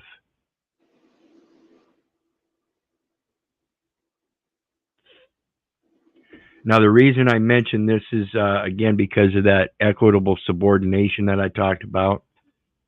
These administrative courts are subordinate to the judicial office, again, which we should know now is the United States Postal Service and the Postal Regulatory Commission, comprising of the Postal Service Board of Contract Appeals, the Administrative Law Judge, and the Judicial Officer. The last one I'm going to talk about is... Go ahead. No, I'm sorry. So when they say judicial, it always refers to the postal officer? Well, is that what do you mean by that? Right. That's the judicial office. And when they say judicial, it has to do with the monetary elements. Judicial has to do with value. Equity is an ancient judicial system having to do with equitable values of fairness. And so when we're talking about judicial, we're talking about a value system in their administration is commercial, whereas the judicial value that I hold is extrajudicial, and that is the equity itself. And that is the just being able to be just and fair. That you don't have to put any kind of balance other than we are at one, and that is the balance. We're already at agreement. The distinction is that the record is wrong. That's where the controversy rides. Okay. And just to let you know, I did check the paper, like for the bottle that I had from long time ago. It does say BA in big letter. I'm assuming that's the company name, the firm. Yep. Woodmost. What's your Yep. last name? BAZZI. That's the legal What is- name, but they have. Yeah, go ahead. Okay. All right. The last one I hope you guys like because this is Rule 803, and it's the exception to the rules of hearsay. Excuse me, exceptions to the rule against hearsay. The following are not excluded by the rule against hearsay, regardless of whether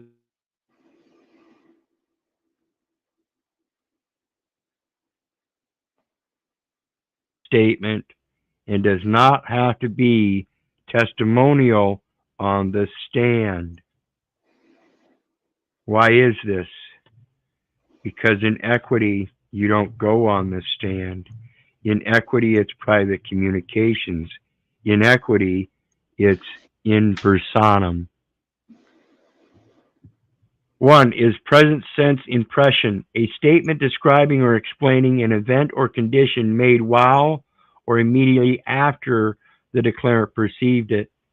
This is what we talk about when we talk about living in the now. I don't live based upon ifs, and I don't live on past experiences. I use them as a learning tool so I can change my behaviors and get better results. Number two, excited utterance. Utterance being a specific term, a statement relating to a startling event or condition made while the declarant was under the stress of excitement that it caused. So when mom was bearing her labor pains and giving birth, and that man was discharged of her waters, and she cried, "Hallelujah! God has gifted us with a son, a legacy heir. Hallelujah." Number 16. Statements in ancient documents. Would that be scriptures? Or maybe mom and dad made a statement when you were born. Or maybe you could make a statement about when you were born. Remember that? Okay. Remember that? That was number one. Present self or present sense impression, a statement describing or explaining an event or condition made while or immediately after the declarant perceived it. So I could make a present sense impression of something ancient, such as the scripture Jeremiah 1:5. Before I formed thee in the belly, I knew thee. So what else do you need to hear that I need to say? Is that hearsay?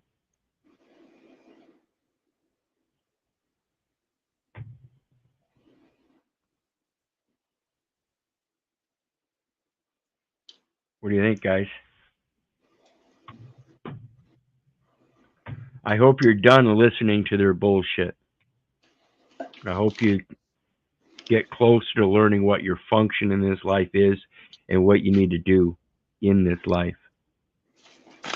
I have one quick question, Keith. For some reason, I didn't get to it yet, but I was going to look over. I was reading something and they talked about Rule 804B1.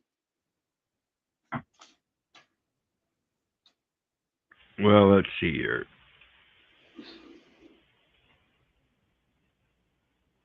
I think it's related to Rule 60 in some kind of a way, a fashion.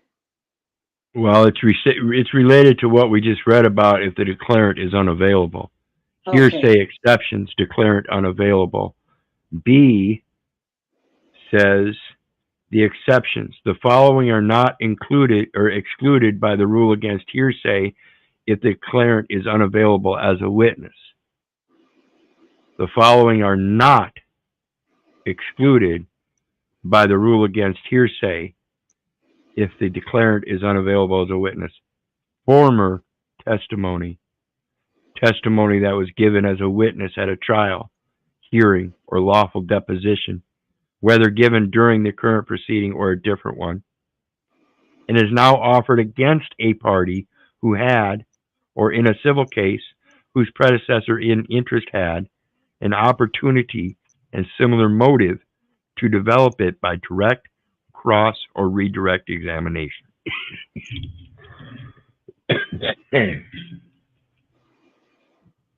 Did you say Red Cross or No, direct, develop it by direct, cross, or redirect examination.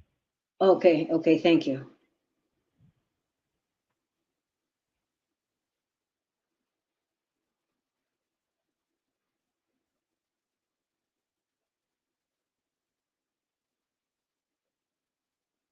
Tara's getting bombed the heck out of tonight, aren't you, brother? Keep knocking you out. My internet's doing the same thing. All right, let's see here. Yes, La India Maria puts 15 U.S.C.U.N.T.S, one of my favorite codes. Trust, etc., in restraint of trade illegal with penalty. Yeah, he must be having a hard time. Well, we'll hope you can come back again next time, Tarek. We're about to close down here, but I guess it all depends on what the rest of the guys want to do here. If you got questions and stuff, please put them forth. This is what I wanted to show. So at the end of the court hearing the other day, I didn't sign anything, and she hands me, or the bailiff hands me, this piece of paper here. As you can see, there's no signature at the bottom, but they expect me to go to this court hearing. Well, there's a signature there. No, that's the judge's. That's the witness. Clerk bailiff. Did you know the bailiff is the surety? Yeah, it's the clerk bailiff. That's the clerk bailiff signature, not mine. Yeah, that's the surety. Who's the first signature? There's two signatures on that document, right? No, it says defendant There's witness. a date. There's a date up there, okay, and then it says clerk bailiff. Okay, yeah, that's the surety. I mean,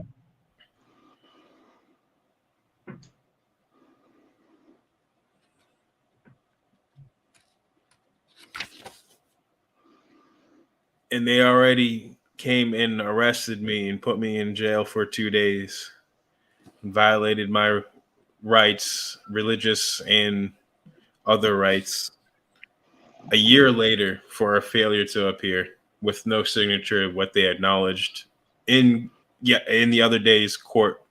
The judge themselves acknowledged that no signature. Okay, pay attention very closely, people. Again, it's plain writing. This is concise English, plain writing. Bailiff is the legal officer who has authority to act as custodian. Some common usages of the term bailiff in a legal sense include: bailiff is someone entrusted with the care and protection, guardianship, or jurisdiction of a person. Let me ask you, do you know who has personal jurisdiction now? Apparently not me. They can't have personal jurisdiction. Do you know who has personal jurisdiction now? Did you just hear me read it? Bailiff is someone entrusted with the care and protection, guardianship, or jurisdiction of a person, land, or personal property pending further court action. So who has personal jurisdiction? The bailiff? The bailiff? There you go. As it is written, so shall it be. Is that How not can you what have the personal scriptures? jurisdiction? It Oh, says right here. Go ahead.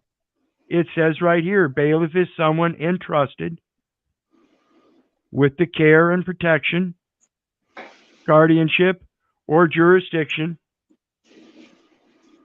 of a person. Now, if he has care and protection, that's personal jurisdiction. If he has guardianship, that's personal jurisdiction. If he has jurisdiction of a person, that's personal jurisdiction. So my question would be Yeah, like, say, connecting the dots really well. I'm sorry, I Ready meant to. to interrupt. No, go So ahead. my Shoot question it is, to me. Wizard, yeah, my question is like for me, because like now I'm living as a man on the land, right? So the bailiff would not have a jurisdiction over me, any person, because I'm not a person. I'm not using my legal name or anything like that. I have no contract with nobody. Correct. Yeah, trying to make sure. See, again, it's the name and number that identify the record. And if Yeah. it's a name and number that identify the record, then they need that signature to match that name on whatever record, according to whatever record they're processing. And each one's going to have a different number.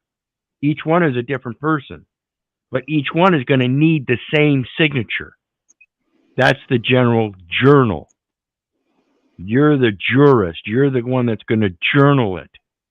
You're the one that's going to provide the data elements.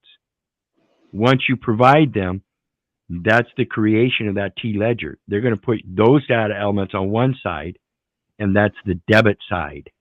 And they're going to create the other side as if though it's to their credit.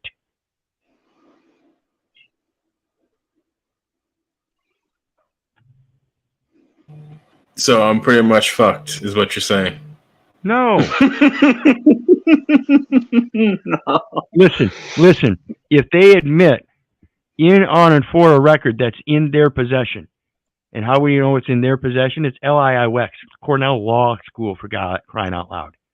So you give it to them. Hey, I comprehend that the meaning of bailiff here, and as I hand him these documents, and he is in fact in custody and is supposed to care and protect for those documents, he does have personal jurisdiction. So why are you charging me? If he's the one holding the record, if he's the one with the person, why are you charging me? See, that's why you're not supposed to have that ID. You act as the bailiff. You are acting as a carer and protector and custodian for personal jurisdiction by having that thing in your wallet. You are the bailiff. Therefore, you must provide bail. You must be providing the bailee documents. Yep. And you That know, makes Keith, sense, I was just Wizard. reading today, I was reading something, it was talking about the federal zone. It's a document, I forgot how many pages it was. And they were saying if an officer is wearing a badge, that badge is somehow the connection to that badge, it's tied to the what do you call it? The possession, this when they call it the insular possession of Puerto Rico. The badge really? that they wear. Yes, I The was just hearing. Insular possession of Puerto Rico. Now, Puerto Rico is where the birth certificates go through, and that is an admiralty port of coast. That's a Well, Coast Guard regulation. Coast Guard regulates all inland law enforcement. I'm going to bring up that information and read it because that's where they said they were talking about the badge. I don't know if they were talking about the issuance of the badge or them wearing that badge. For some reason, it's tied to Puerto Rico. Yeah, in some it's a sense. Coast Guard issue. It's a Coast Guard issue, and what we have is privateers on the land. They're admiralty officers on the land. Yep. Okay, And what okay. they're doing is they're capturing prizes, and this is privateering. They're going against the private people as if though they are vessels of the United States, which is So what they're their true pirates. authority is for. Their authority is for corporate enforcement. Those are vessels of the United States. But when you hold that ID in your wallet, you are acting as a corporate official, a chief executive officer. How do we know that? You're executing everything that they give you by signing the document. You're the executioner. Yep. Mm. And I gotta say So, something with it. one question, quick. I don't want to take up your question time, but if they're trying to encourage you to sign a document, and you refuse to sign the document, and they write on the document itself, refuse to sign, that means any signature on any further document within their system is considered a forgery, correct? I don't know how they consider it, but that's what I would consider it because they know full and well I refuse to sign anymore. That's been my ultimatum since 7 years. You want a signature from me? It's not going to be what you expect. It's going to be a qualified statement without recourse, without prejudice, by benefactor to the beneficiary. It's not going to have a name. That's So, not the Wizard, person. I got a question. I'm sorry, I didn't mean to interrupt you, but like in terms of the signing, even though like I don't sign anything anymore, zero. But I think Paul brought up something saying if you put NA, that means it excludes you automatically of not signing anything. Is that kind of like the same thing as not signing? But Yeah, NA, like yep, yep, not applicable. yep. Okay. So yeah, just to let you know, is that Iman? Am I saying your name right? I don't know if I am or not, but Wizard, like, since for me, because I don't carry anything on me, I don't have no license, I have nothing on me. It's like anytime I travel, I have not been stopped at all, zero. It's been going on 5 months now. And even if they do stop me, they're not going to get nothing because I'm not going to give them anything but my given name, This and is that's a it. good time for me to have some meditation time while I'm into my reading. Everything connects really well. Awesome, awesome.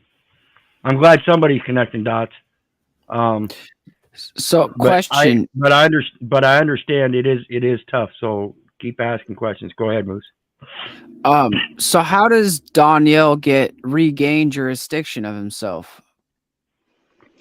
Or did I just miss the answer? That's what I was waiting to ask, Moose. Thank you. One's got to be able to express that they have no remedy at law, that the statutory laws are a cloak for fraud. Equity does not allow a statute to be used as a cloak for fraud. The cloak is that investment, like I said. You're being considered as an investment firm of some sort in the court registry investment system. That's the only way they can pass on taxes, duties, imposts, and excises is to have a communication from Congress. Now, if you haven't had a communication from Congress, but you're carrying around a 14th Amendment identification that says you're an officer of those courts, then maybe you ought to communicate with Congress. Say, hey, man, something's wrong here. There's an error in the records. I've never spoken to any of you before. Where is your authority? This is the quo warranto. Remember, let me read it again. Let me change my background here. Get my book.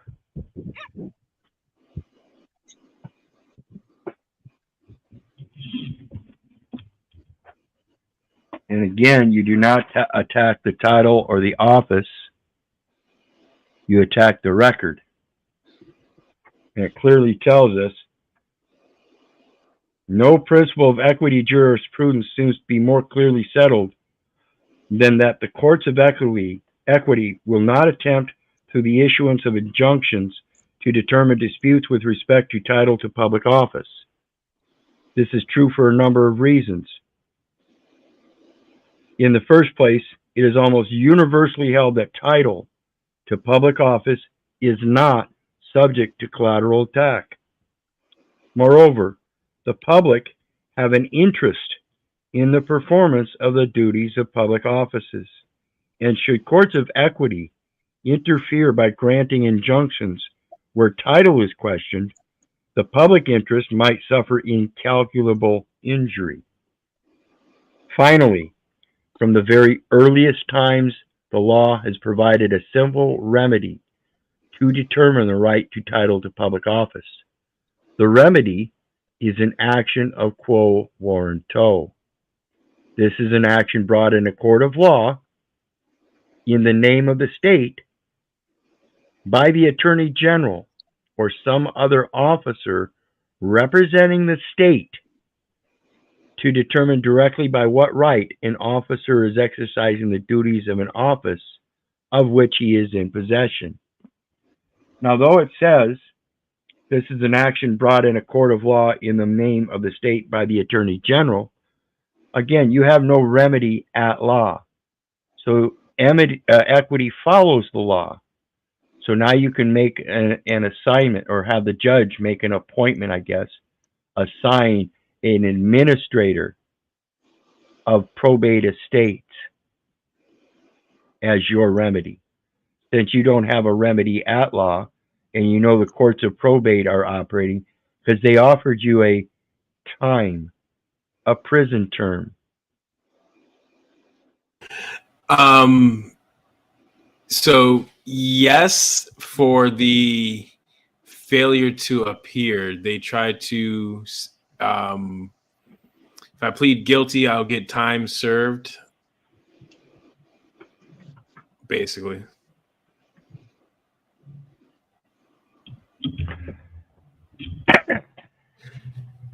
And if you plead not guilty, the sentence could be found at trial by jury or by bench, by judge, that you would be found guilty. Then there would be a added sentence that they could give you time served of 2 days and 30 days suspended on probation or something like that. See, and there was 30. She said 30 days suspended, and no one explained to me what 30 days. What I asked what was being suspended, and she didn't say. Probably driving, right? I don't know. They didn't say what was suspended. That's the only thing. In my previous history, when they suspended me for anything in the past, believe me, and I've been stopped many. Can't remember how many times. It was always related to the driving. And what do you do? What do you do when you enter data elements into a system where they're using drivers? You got to convert it, right? The importing, the exporting of information or communication. You're driving. You know that piece of paper you hand them? That's a vehicle. Yeah, it's a data element. Yeah, it's a vehicle. It's a vehicle for the transfer of intellectual information, which is an asset. Yep. So basically, when you enter it into their system, you are literally driving that vehicle. That's literally how ambiguous those terms are. Yes, well, they see indirectly they see the living being as a vehicle because of our suit, our body. So then the exchange of vehicles would be the driver's license, that credit card document. Yep. And remember, folks, there's another one she just pointed out, right off the tip of my tongue. 15 U.S.C. 1602 subsection L talks about credit card means a card, plate, or any device used to obtain money, property, labor, or services on credit. Yep. So what are we doing? If that's used to purchase things on credit, isn't money a device used to obtain property, labor, or services? So isn't money supposed to be used on credit? Damn right it is. That money you're Yeah. using is legal tender, known as obligation or other security of the United States. Legal tender for all debts, public and private. That's a credit item. And that also Yes, counts it as is an a credit instrument. item, and the I think under I'm not sure. I think it is I think it's 15 USC 1431. It says the banks, they are obligated, or they have the obligation to pay the interest. Yes, the central bank system is supposed to pay the interest on it. United States is supposed to receive the interest on it. The principal is supposed to receive his interest as the principal amount of return. See, and that's all based on investments. If you're not part of the investment, then you have no interest in it. But when you put your interest in it, you are part of the investment, and you just have to know how to recover it. And this is what I mentioned here a while back. I'll keep reiterating this one too. A state recovery program. Every state must have one, and it is operated through the Health and Human Services, and that is where the state's vital statistics jurisdiction is oriented from when you are born through the enumeration at birth.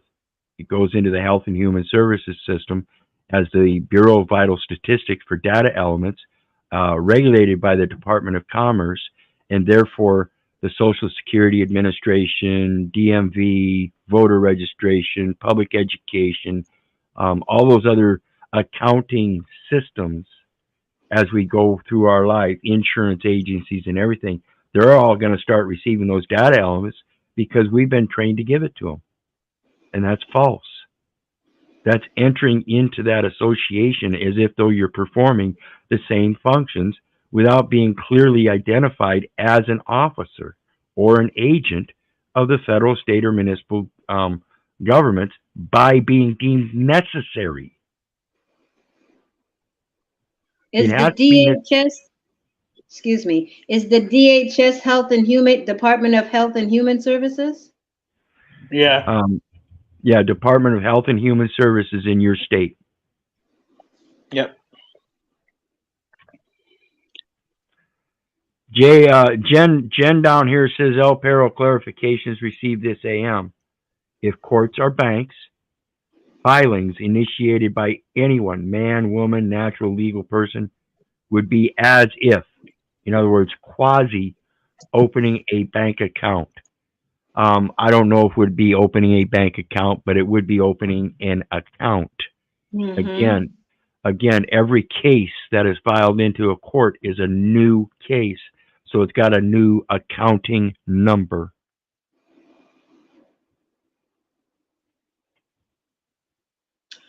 So that sounds similar as the bank. When they open up an account, they have an account for themselves initially, and then they open up a new account for you, the all caps name, or the I guess you would be the representative for the bank, and that's how they're able to dip into that other account on the private side.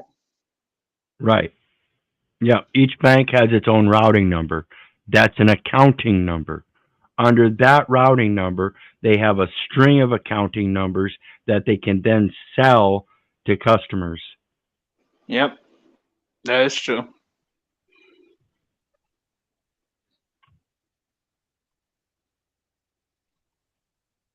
All right.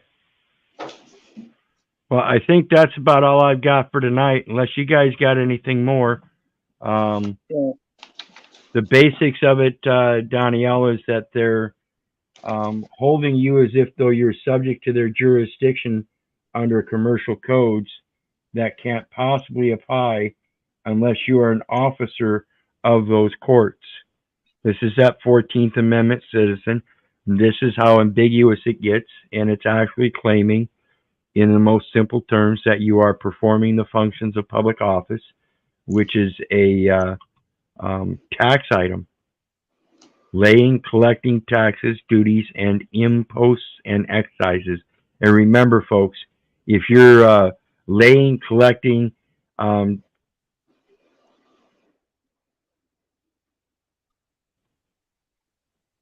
so remember, folks, if you're going to be laying, collecting taxes, duties, and imposts and excises, remember what impost means, and remember that's post, and it's Post, yes. impost, and that person is the imposter or imposter. So is that It's an- imposter it's under an- 8? Is that under 18 U.S. Code 913 or 914, something like that? Nine, Imposter? 9/11 in 9/11 and 9/12, somebody claiming to be 9/11. a United States citizen or somebody claiming to be a public officer. Okay.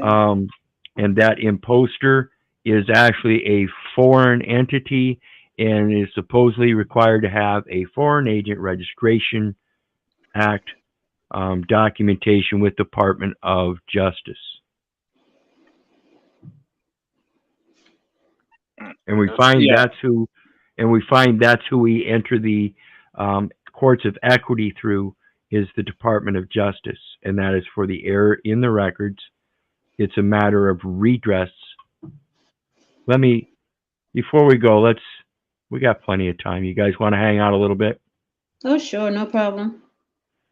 All right, let me go to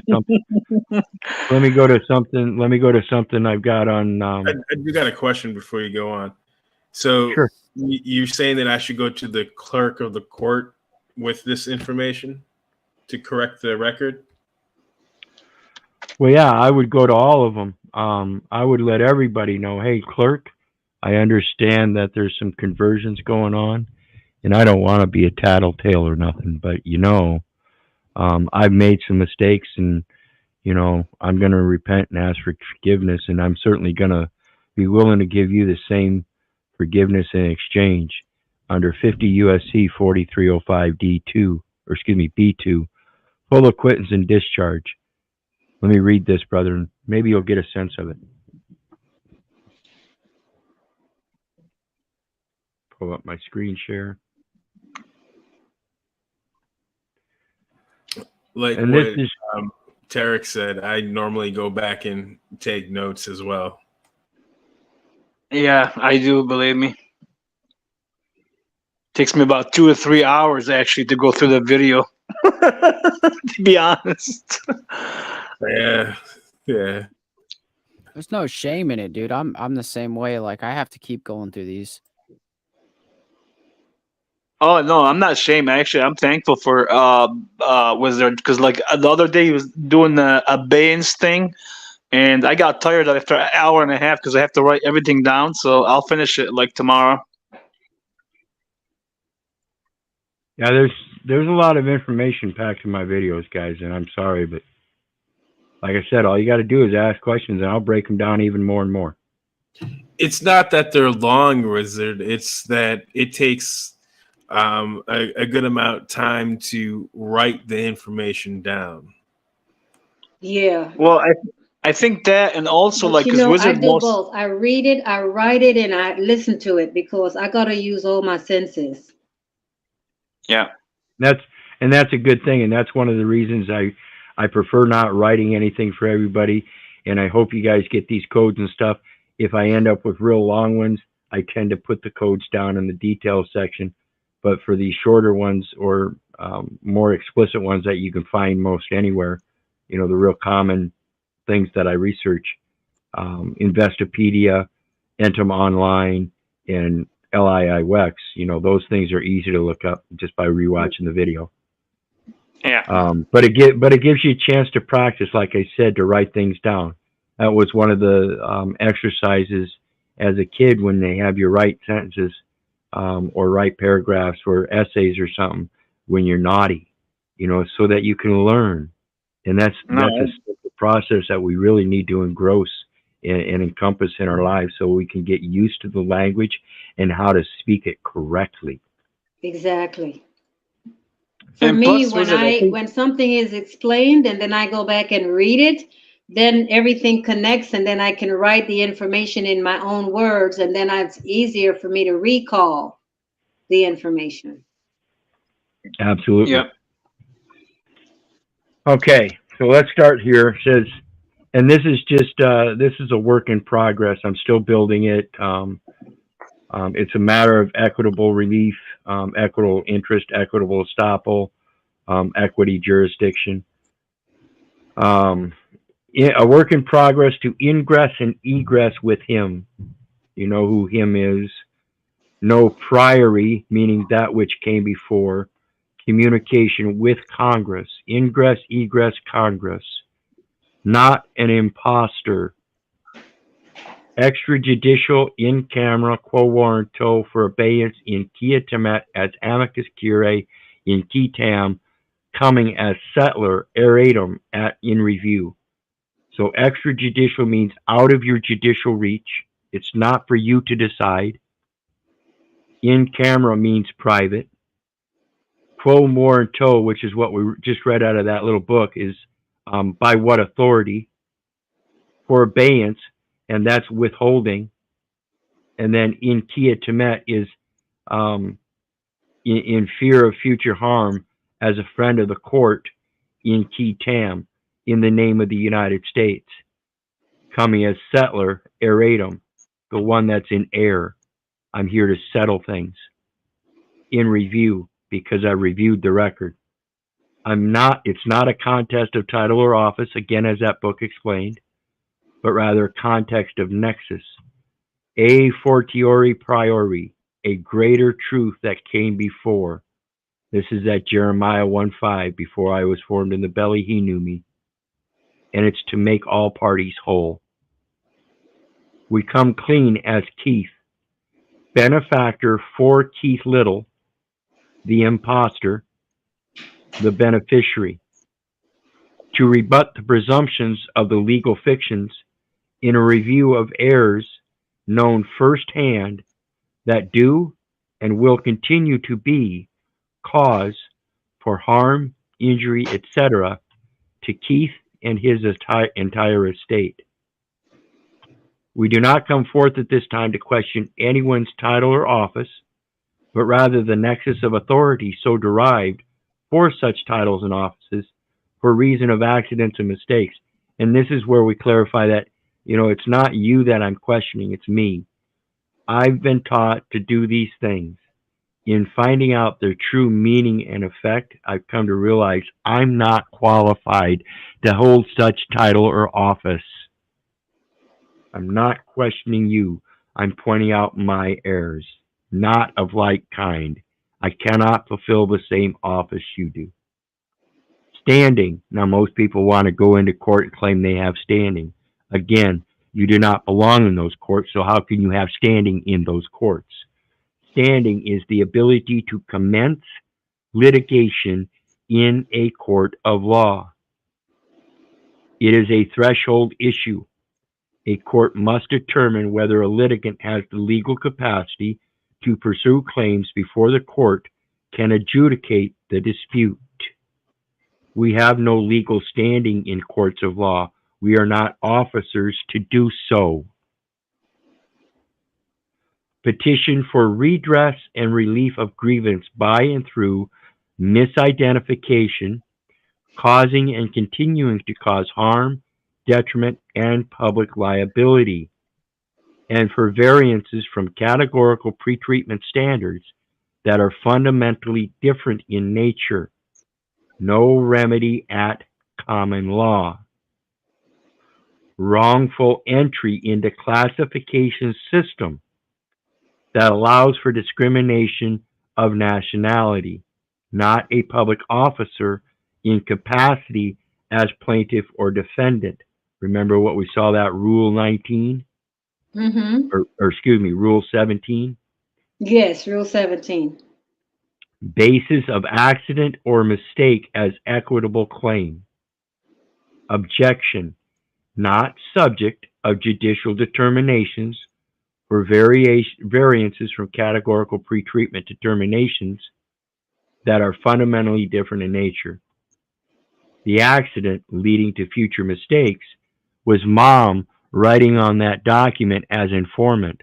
That was a general journal that was then entered into the birth registration system, the enumeration at birth by the birth clerk as a general ledger.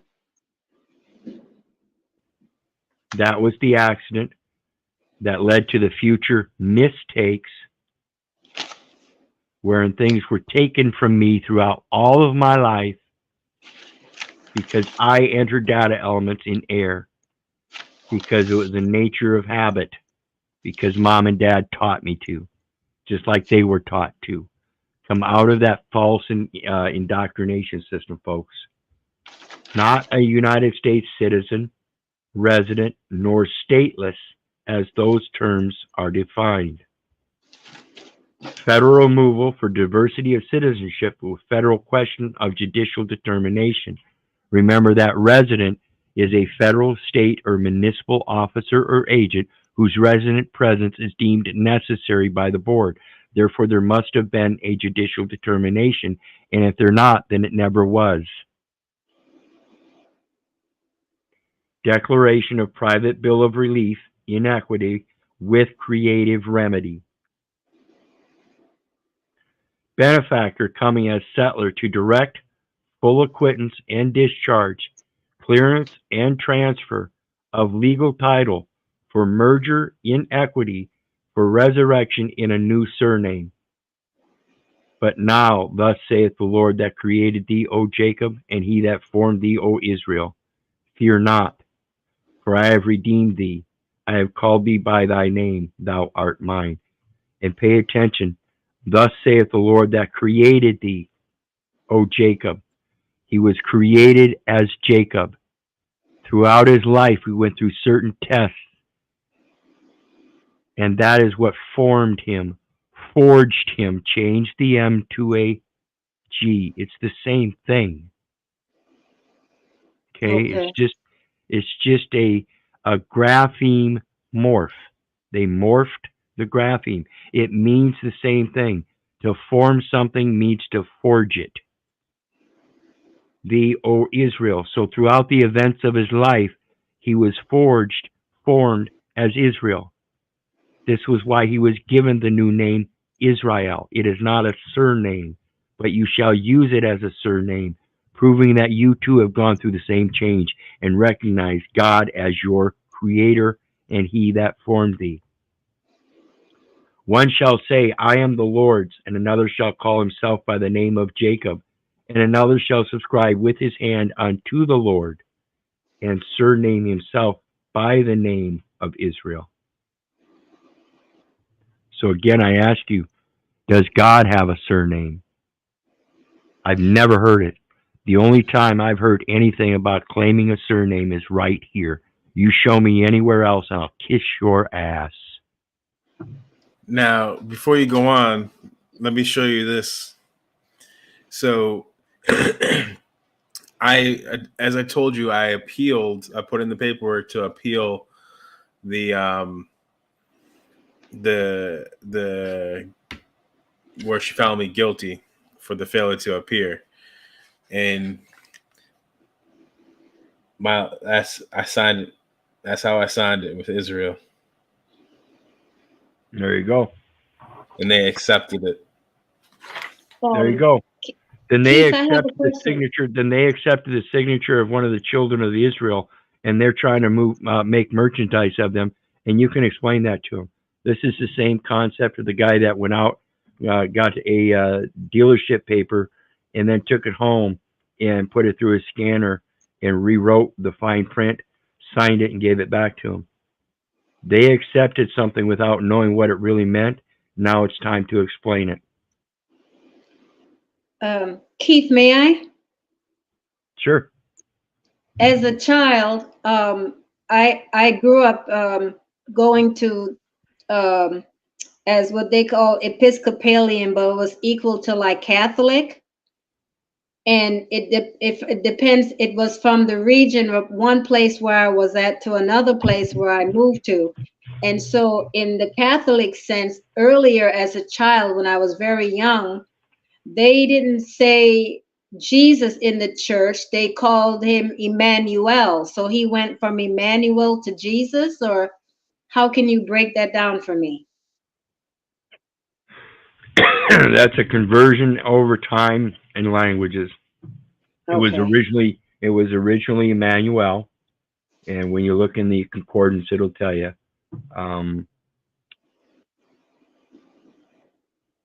I'd have to look up. I'd have to look it up again myself. If Yeah, you it's go to the 24, etymology, 24 in the Strong's Concordance. And they if you give the Greek spelling. in the Strong's Concordance for the Greek spelling of Jesus, it shows that it comes from the Hebrew word Yeshua. Okay. So it's literally Yeshua, yeah. So it's Okay, just I've got to look up Emmanuel in the Strong's Concordance. I haven't done that yet. Emmanuel in Strong's Concordance means Yah, or God is with us. Okay. and I And think if that's you, why and I think that's why people interpret Jesus as God when he's not. It's just God is with us, and that was the message he was bringing. Is that God is with us so much that we are all sons of God. Correct. and from the sounds of it, you like doing homework when it comes to research. So I'll give you a little homework to do. So hopefully you'll do this. Go from Adam all the way down to Noah, and then beside it, write down the meaning of their names from the etymology of what their names mean, and then write it out as a complete sentence. Okay.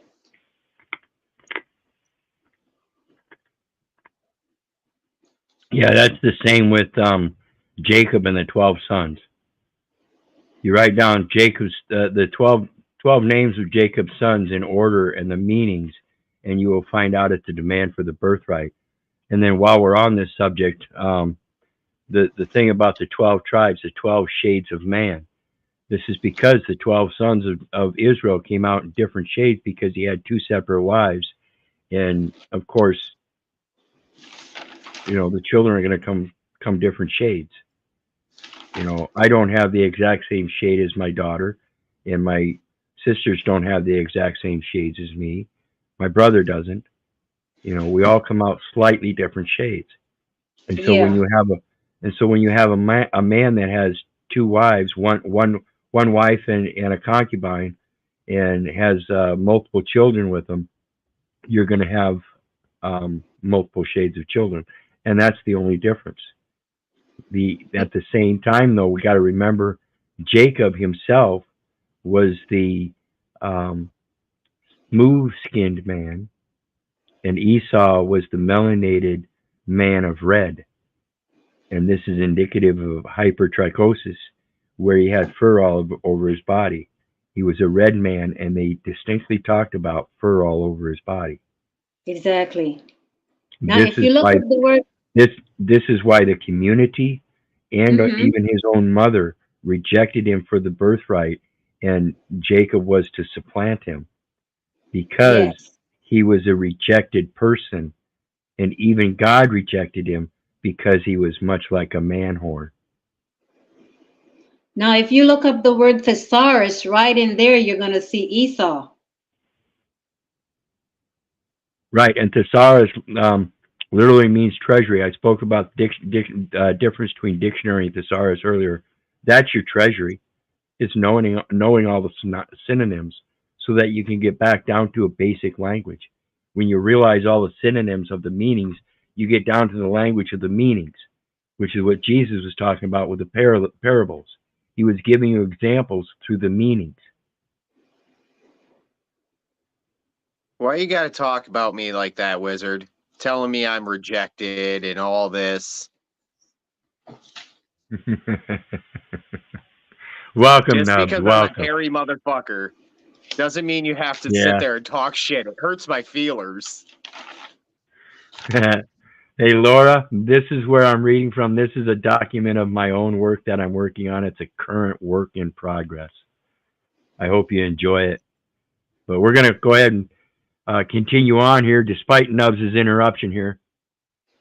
So Did this you is legal expect notice. anything else? Not at all. Not at all. Says this is legal notice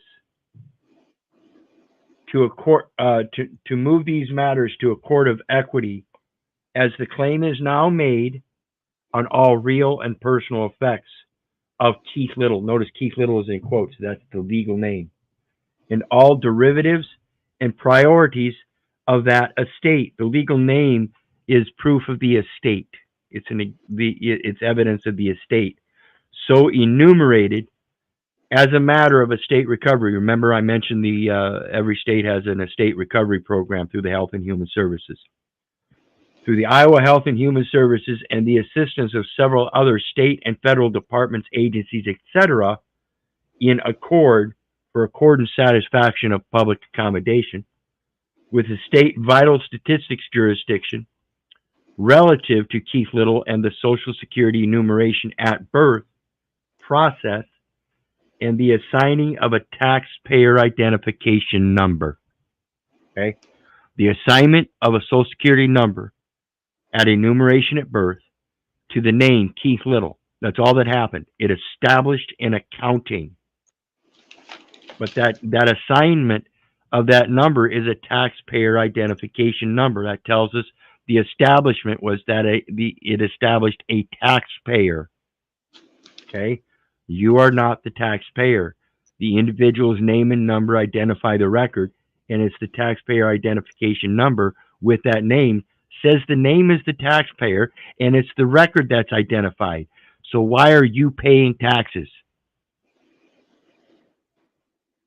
In so doing, these articles are to operate as a bill in equity, with pure equity in nature, or as near as may be, whether that be by use of subrogation, equitable subordination, set off, discharge, bill of exchange, administration, receivership, return of marketable titles, or any other article, for creation of remedy and further relief, so as to effect cure, to be whole and absolute, superior, special, private holder in due course of the res property from all co-sureties, with all lawful considerations, and for special deposit in a private escrow holding, until final rule of this bill is enacted.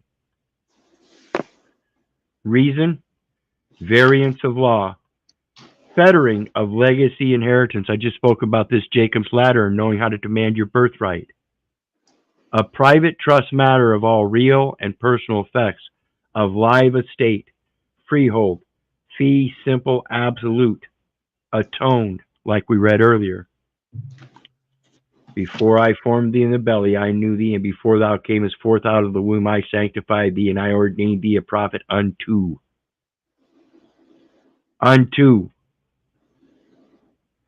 So before anything was enumerated at birth, I was born a prophet unto the nations. But as soon as that happened, they had mom signing documentation, conferring a nationality, destroying the spirituality of the very breath I just got done taking. Mm-hmm. He commanded, and it was done. He spake, and it stood fast. It is his will that I constantly affirm that he who hath believed in God be careful to maintain good works as we share our daily bread.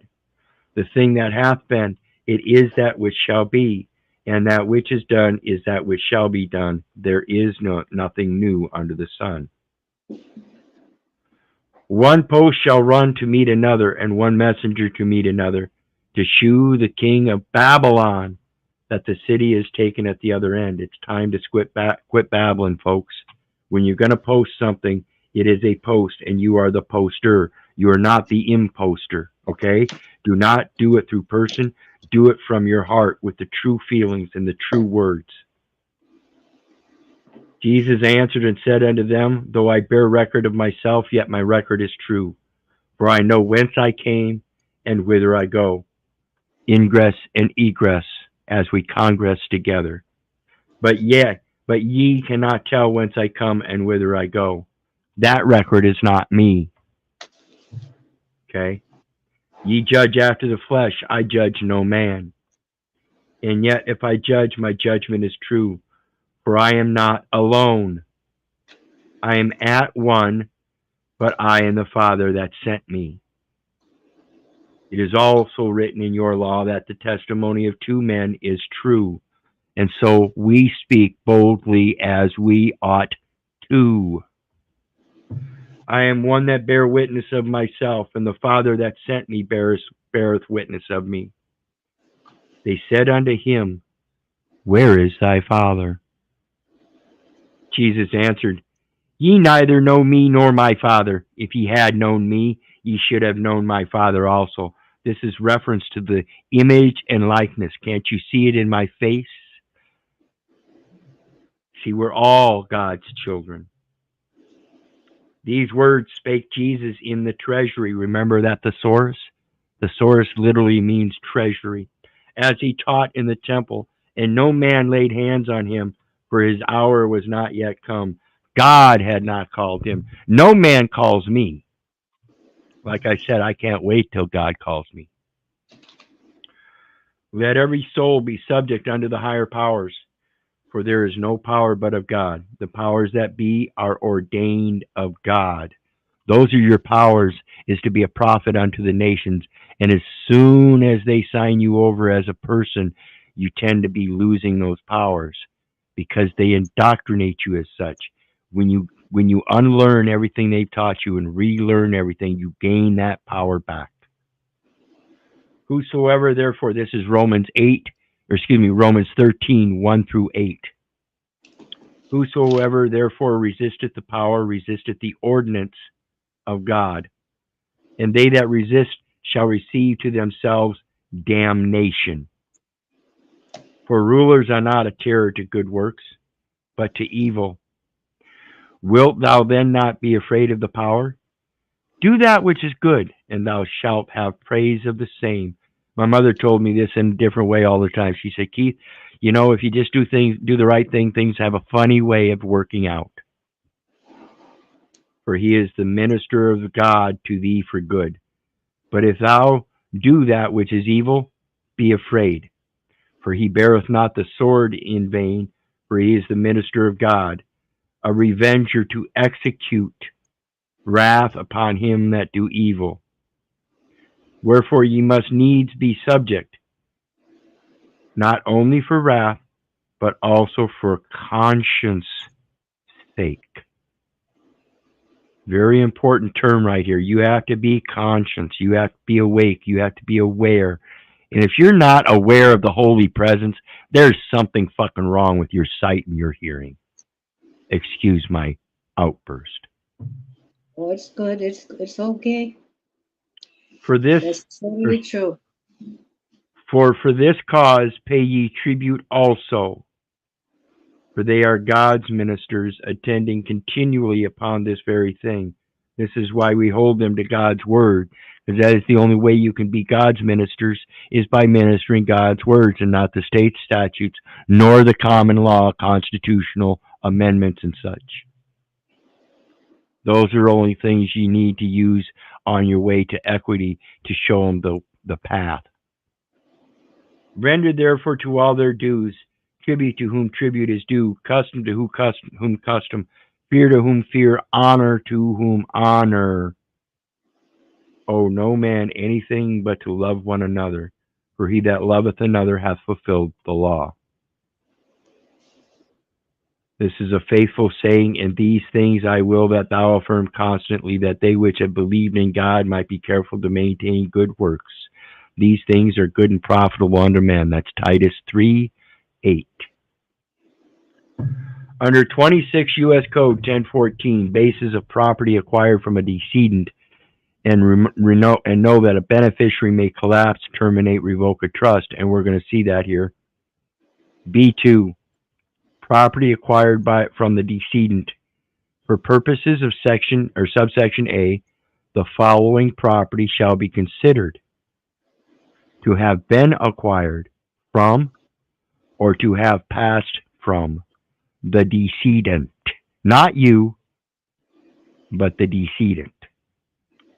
property transferred by the decedent during his lifetime in trust to pay the income for life to or on the order or direction of the decedent, with the right reserved to the decedent at all times before his death to revoke the trust. Under Scott versus McNeil, we see this reiterated in different terms, where it says a court of probate in the exercise of its jurisdiction over the probate of wills and the administration of estates of deceased persons has no jurisdiction to appoint an administrator of the estate of a living person, and its orders, made after public notice, appointing an administrator of the estate of a person who is in fact alive, although he has been absent and not heard from for 7 years, and licensing the administrator to sell his land for payment of his debts are void, and the purchaser at the sale takes no title as against him. Reserved to the decedent at all times before his death to revoke the trust. And if that property, as the administrator, sell his land for payment of debts through that trust, they are void. They cannot collect on debts of a decedent estate until the living man has passed on. Coming as settler, it is directed. Remember, it's a direction. Direction.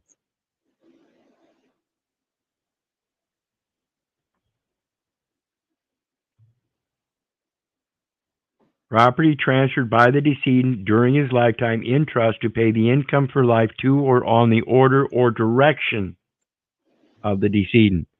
So you got to learn how to start giving directions. Coming as settler, it is directed to this court to appoint a non-interested third-party estate administrator. So now I'm giving him the authority. He doesn't have it in the first instance.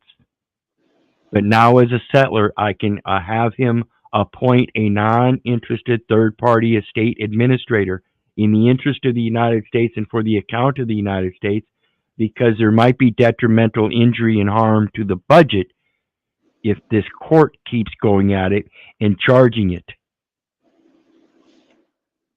They're forgetting about the interest of the United States. And the person making the same, that would be me, the one giving the direction, to clear all accounts with full acquittance and discharge with costs assessed to the estate itself, so long as credit is given to the account, and so that no person shall be held liable in any court. Equity, diversity, and inclusion, affirmative action course.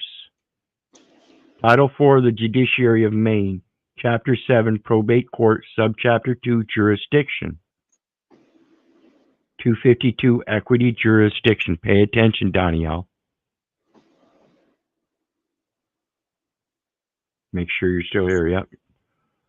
The courts of probate shall have jurisdiction in equity, concurrent with the superior court, of all cases and matters relating to the administration of the estates of deceased persons, to wills and to trusts which are created by will or other written instrument.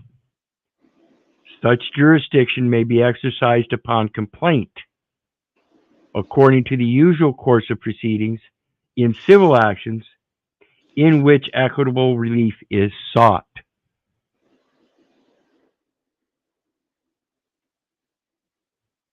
You see that? You understand that? Can you explain the last sentence? Because you have no remedy at law, you have to at least address them at law and let them know that you have no remedy at law.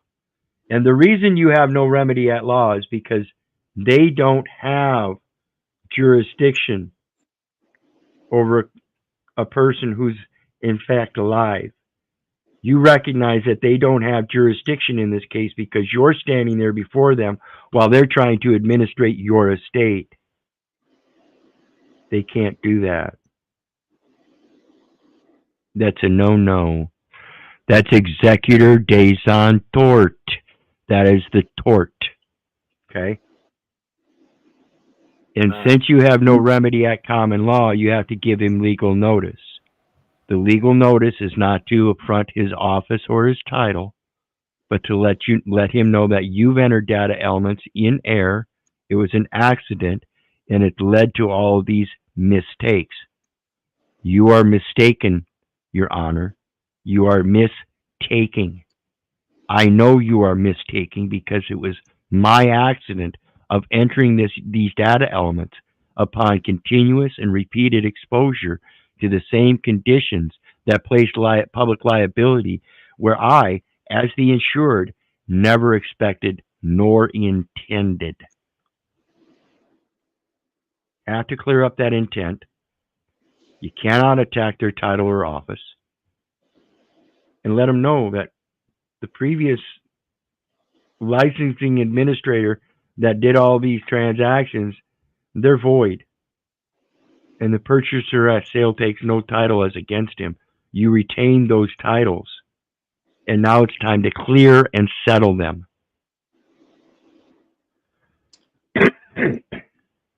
The courts of probate shall have jurisdiction in equity, concurrent with the Supreme Court, of all cases and matters relating to the administration of the estates of deceased persons, to wills and to trusts which are created by will or other written instrument. Such jurisdiction may be exercised upon complaint, according to the usual course of proceedings. So upon complaint, that jurisdiction can be exercised by giving the administration or the administrator access to the court of equity. You need to move the matters to a court of equity, Your Honor, because I understand you have no administration authority over the estate of myself when I am in fact alive. I also understand I don't have the qualifications of a trustee to administrate and execute the estate. So in that process, I need you to assign a third-party administrator to help me in settling these matters as the benefactor so that we can all be made whole. Because otherwise, continuous and repeated exposure to these same conditions placing liability is going to continue to cause harm, detriment, and damage, injury, not only to myself, but to the interests of other parties involved.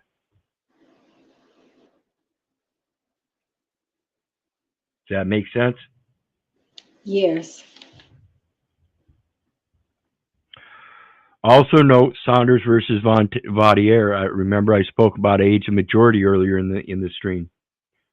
Quick reference summary.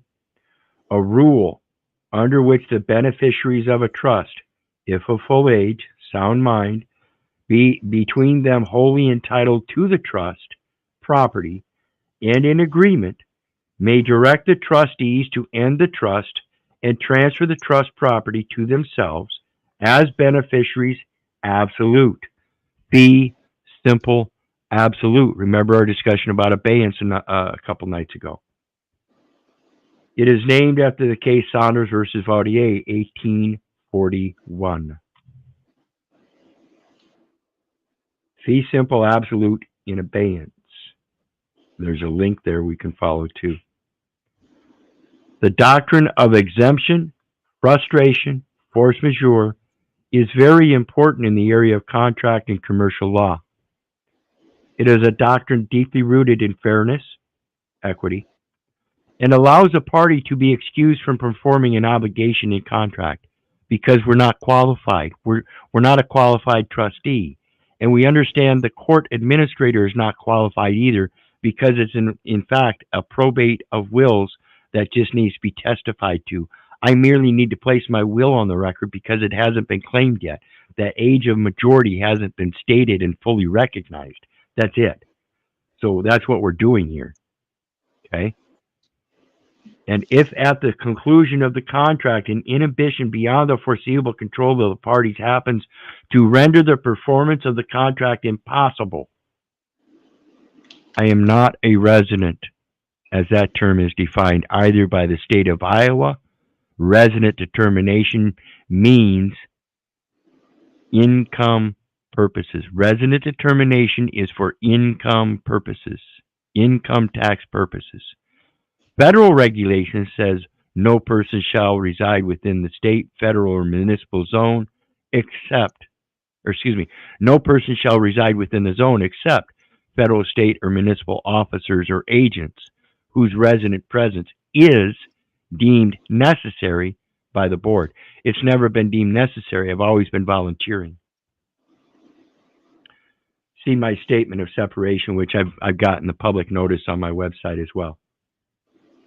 And a quote from that is, these restrictions are consistent with and do not supersede, conflict with, or otherwise alter the obligation, rights, or liabilities of said persons created by Executive Order 12356, Section 7211 of Title V of the U.S. Code, governing disclosure to Congress. Remember that, ingress, egress, and Congress.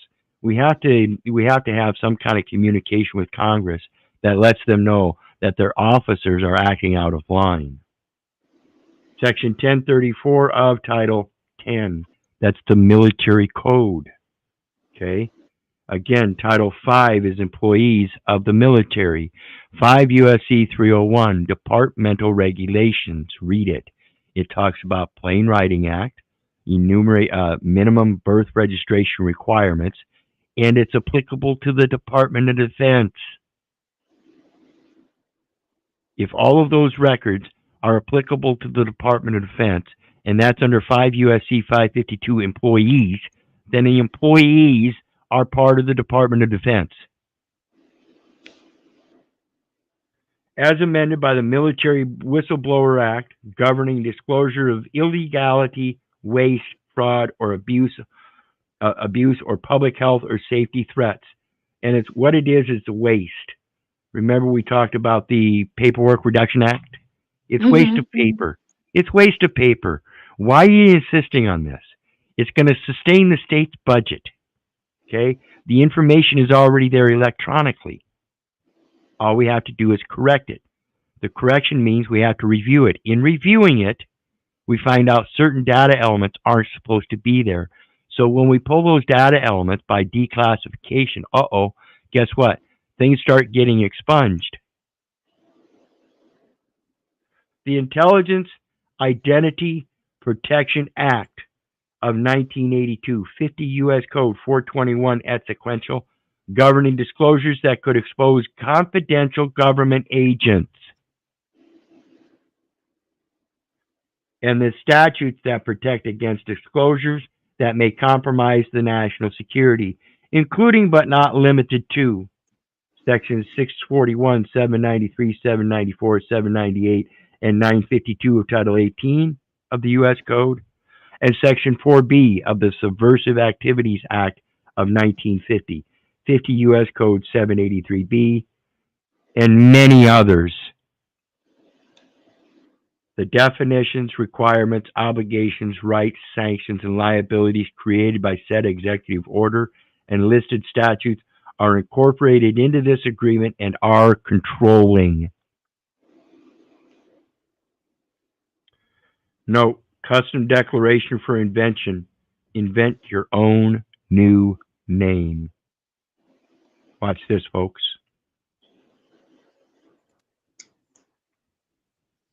Did you know you are a utility? Why are you paying utility bills? You are the utility. Exactly. So basically, when they're talking about a transmitting utility, they're taking you on the paper instrument and using you as the transmitting utility to do their transfer of whatever they're using, assets or credits or whatever, correct? Yep, and that document known as commercial paper is a commercial vehicle. Yes. Oops. Are you driving a commercial vehicle? See how Not see how stupid this right to travel stuff gets now? exactly. You were taught to drive commercial vehicles when you were 5 years old and learned how to fucking write. They were teaching you to drive commercial vehicles, folks. You think I'm kidding? They were teaching you to cast. They were teaching you to cast spells, and that's what they had us doing all these times, casting spells on ourselves by using their term. You know what they taught us in school. See, that commercial vehicle just doesn't have a motor on it. You should stop running your mouth. That's the motor. You get it? Exactly. Get it. Get it. You look like something clicked with you, Danielle. What you said made just clicked. That's all. It's all commercial paper, and it's being used as a vehicle, and you're the one driving it. Quit signing the damn thing. Well, so then how do I get out of this? Because I didn't sign it. You're not obligated. You didn't put any pen to paper. Yeah, UCC 3-402B. Let's take a look. You said 402B? Yep. 3-402B. Oh, yes, that's about signature. Yep. Signature That's by representative. And it says under B. And we all know that we're authorized through the Social Security Administration to do this. Because they're the ones that gave us. Because they're the one that gave us this card. Okay? Mm-hmm. And they're the ones that said we're authorized to use that card and give out that Social Security number, right? That's what it's all about. And that says signature by representative. If a person acting or purporting to act as a representative signs an instrument by signing either the name of the represented person or the name of the signer, the represented person is bound by the signature. Okay? So again, it's the name and number identify the record, and the record is the individual's name, and you're signing as an authorized representative for that name, and that name is the person, and that is the person that's represented. So it's the person that's represented that's bound. Again, it's the paper that's bound, folks. Right, the paper, exactly. By signature, to the same extent the represented person would be bound if the signature were on a simple contract. So it's still only telling you that the person is the one that's bound, not you. Exactly. If the person represented is bound, the signature of the representative is the authorized signature of the represented person, and the represented person is liable on the instrument, not you, whether or not identified in the instrument. If a representative signs the name of the representative to an instrument, and the signature is an authorized signature of the represented person, the following rules apply. If I, the form of the signature does not show unambiguously that the signature is made in a representative capacity, or the represented person is not identified in the instrument, the representative is liable on the instrument to a holder in due course that took the instrument without notice that the representative was not intended to be liable on the instrument. With respect to any other person, the representative is liable on the instrument unless the representative proves that the original parties did not intend the representative to be liable on the instrument. So if the rule says that the person's liable, then they must distinguish that I am liable separate from the person. That has never happened.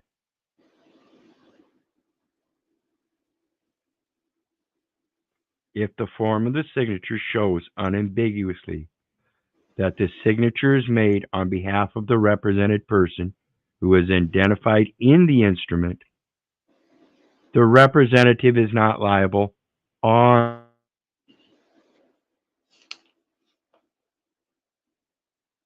represented person is bound by the signature to the same extent that the represented person would be bound if the signature were on a simple contract.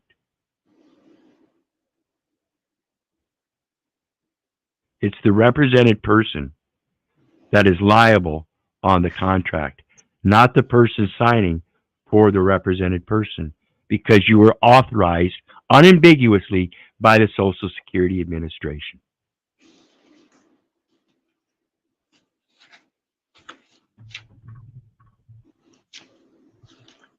So ask the court how they're holding you liable with or without a signature. Exactly. Because even with a signature that you are clearly authorized unambiguously to give, you are therefore not liable on the instrument for the person named in the instrument. It still remains the person in the instrument that is liable on the instrument, as it states. Right. They're using prepositional terms like in and on, and that's how they get you.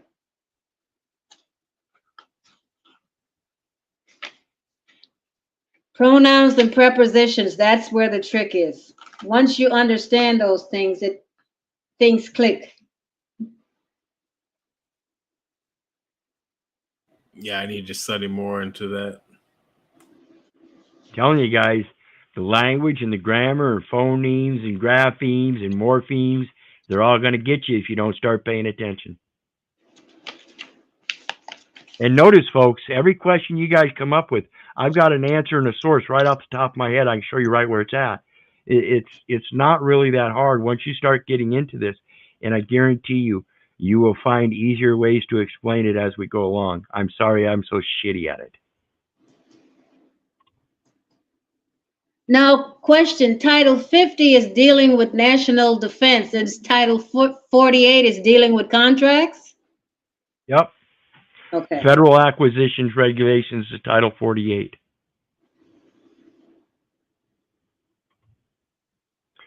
All right. Well, if that's all we got tonight, I want to let everybody tell everybody thank you for joining me. I appreciate all your support. There are PayPal links, or there's a PayPal link down below for anybody who wants to share some love. I would most certainly appreciate it. Would certainly help this time of the year. It's really tight. But in the meantime, remember I love you, but I don't give a rat's ass whether you love me back. So God bless, and you guys have a good night. You as well. Gratitude.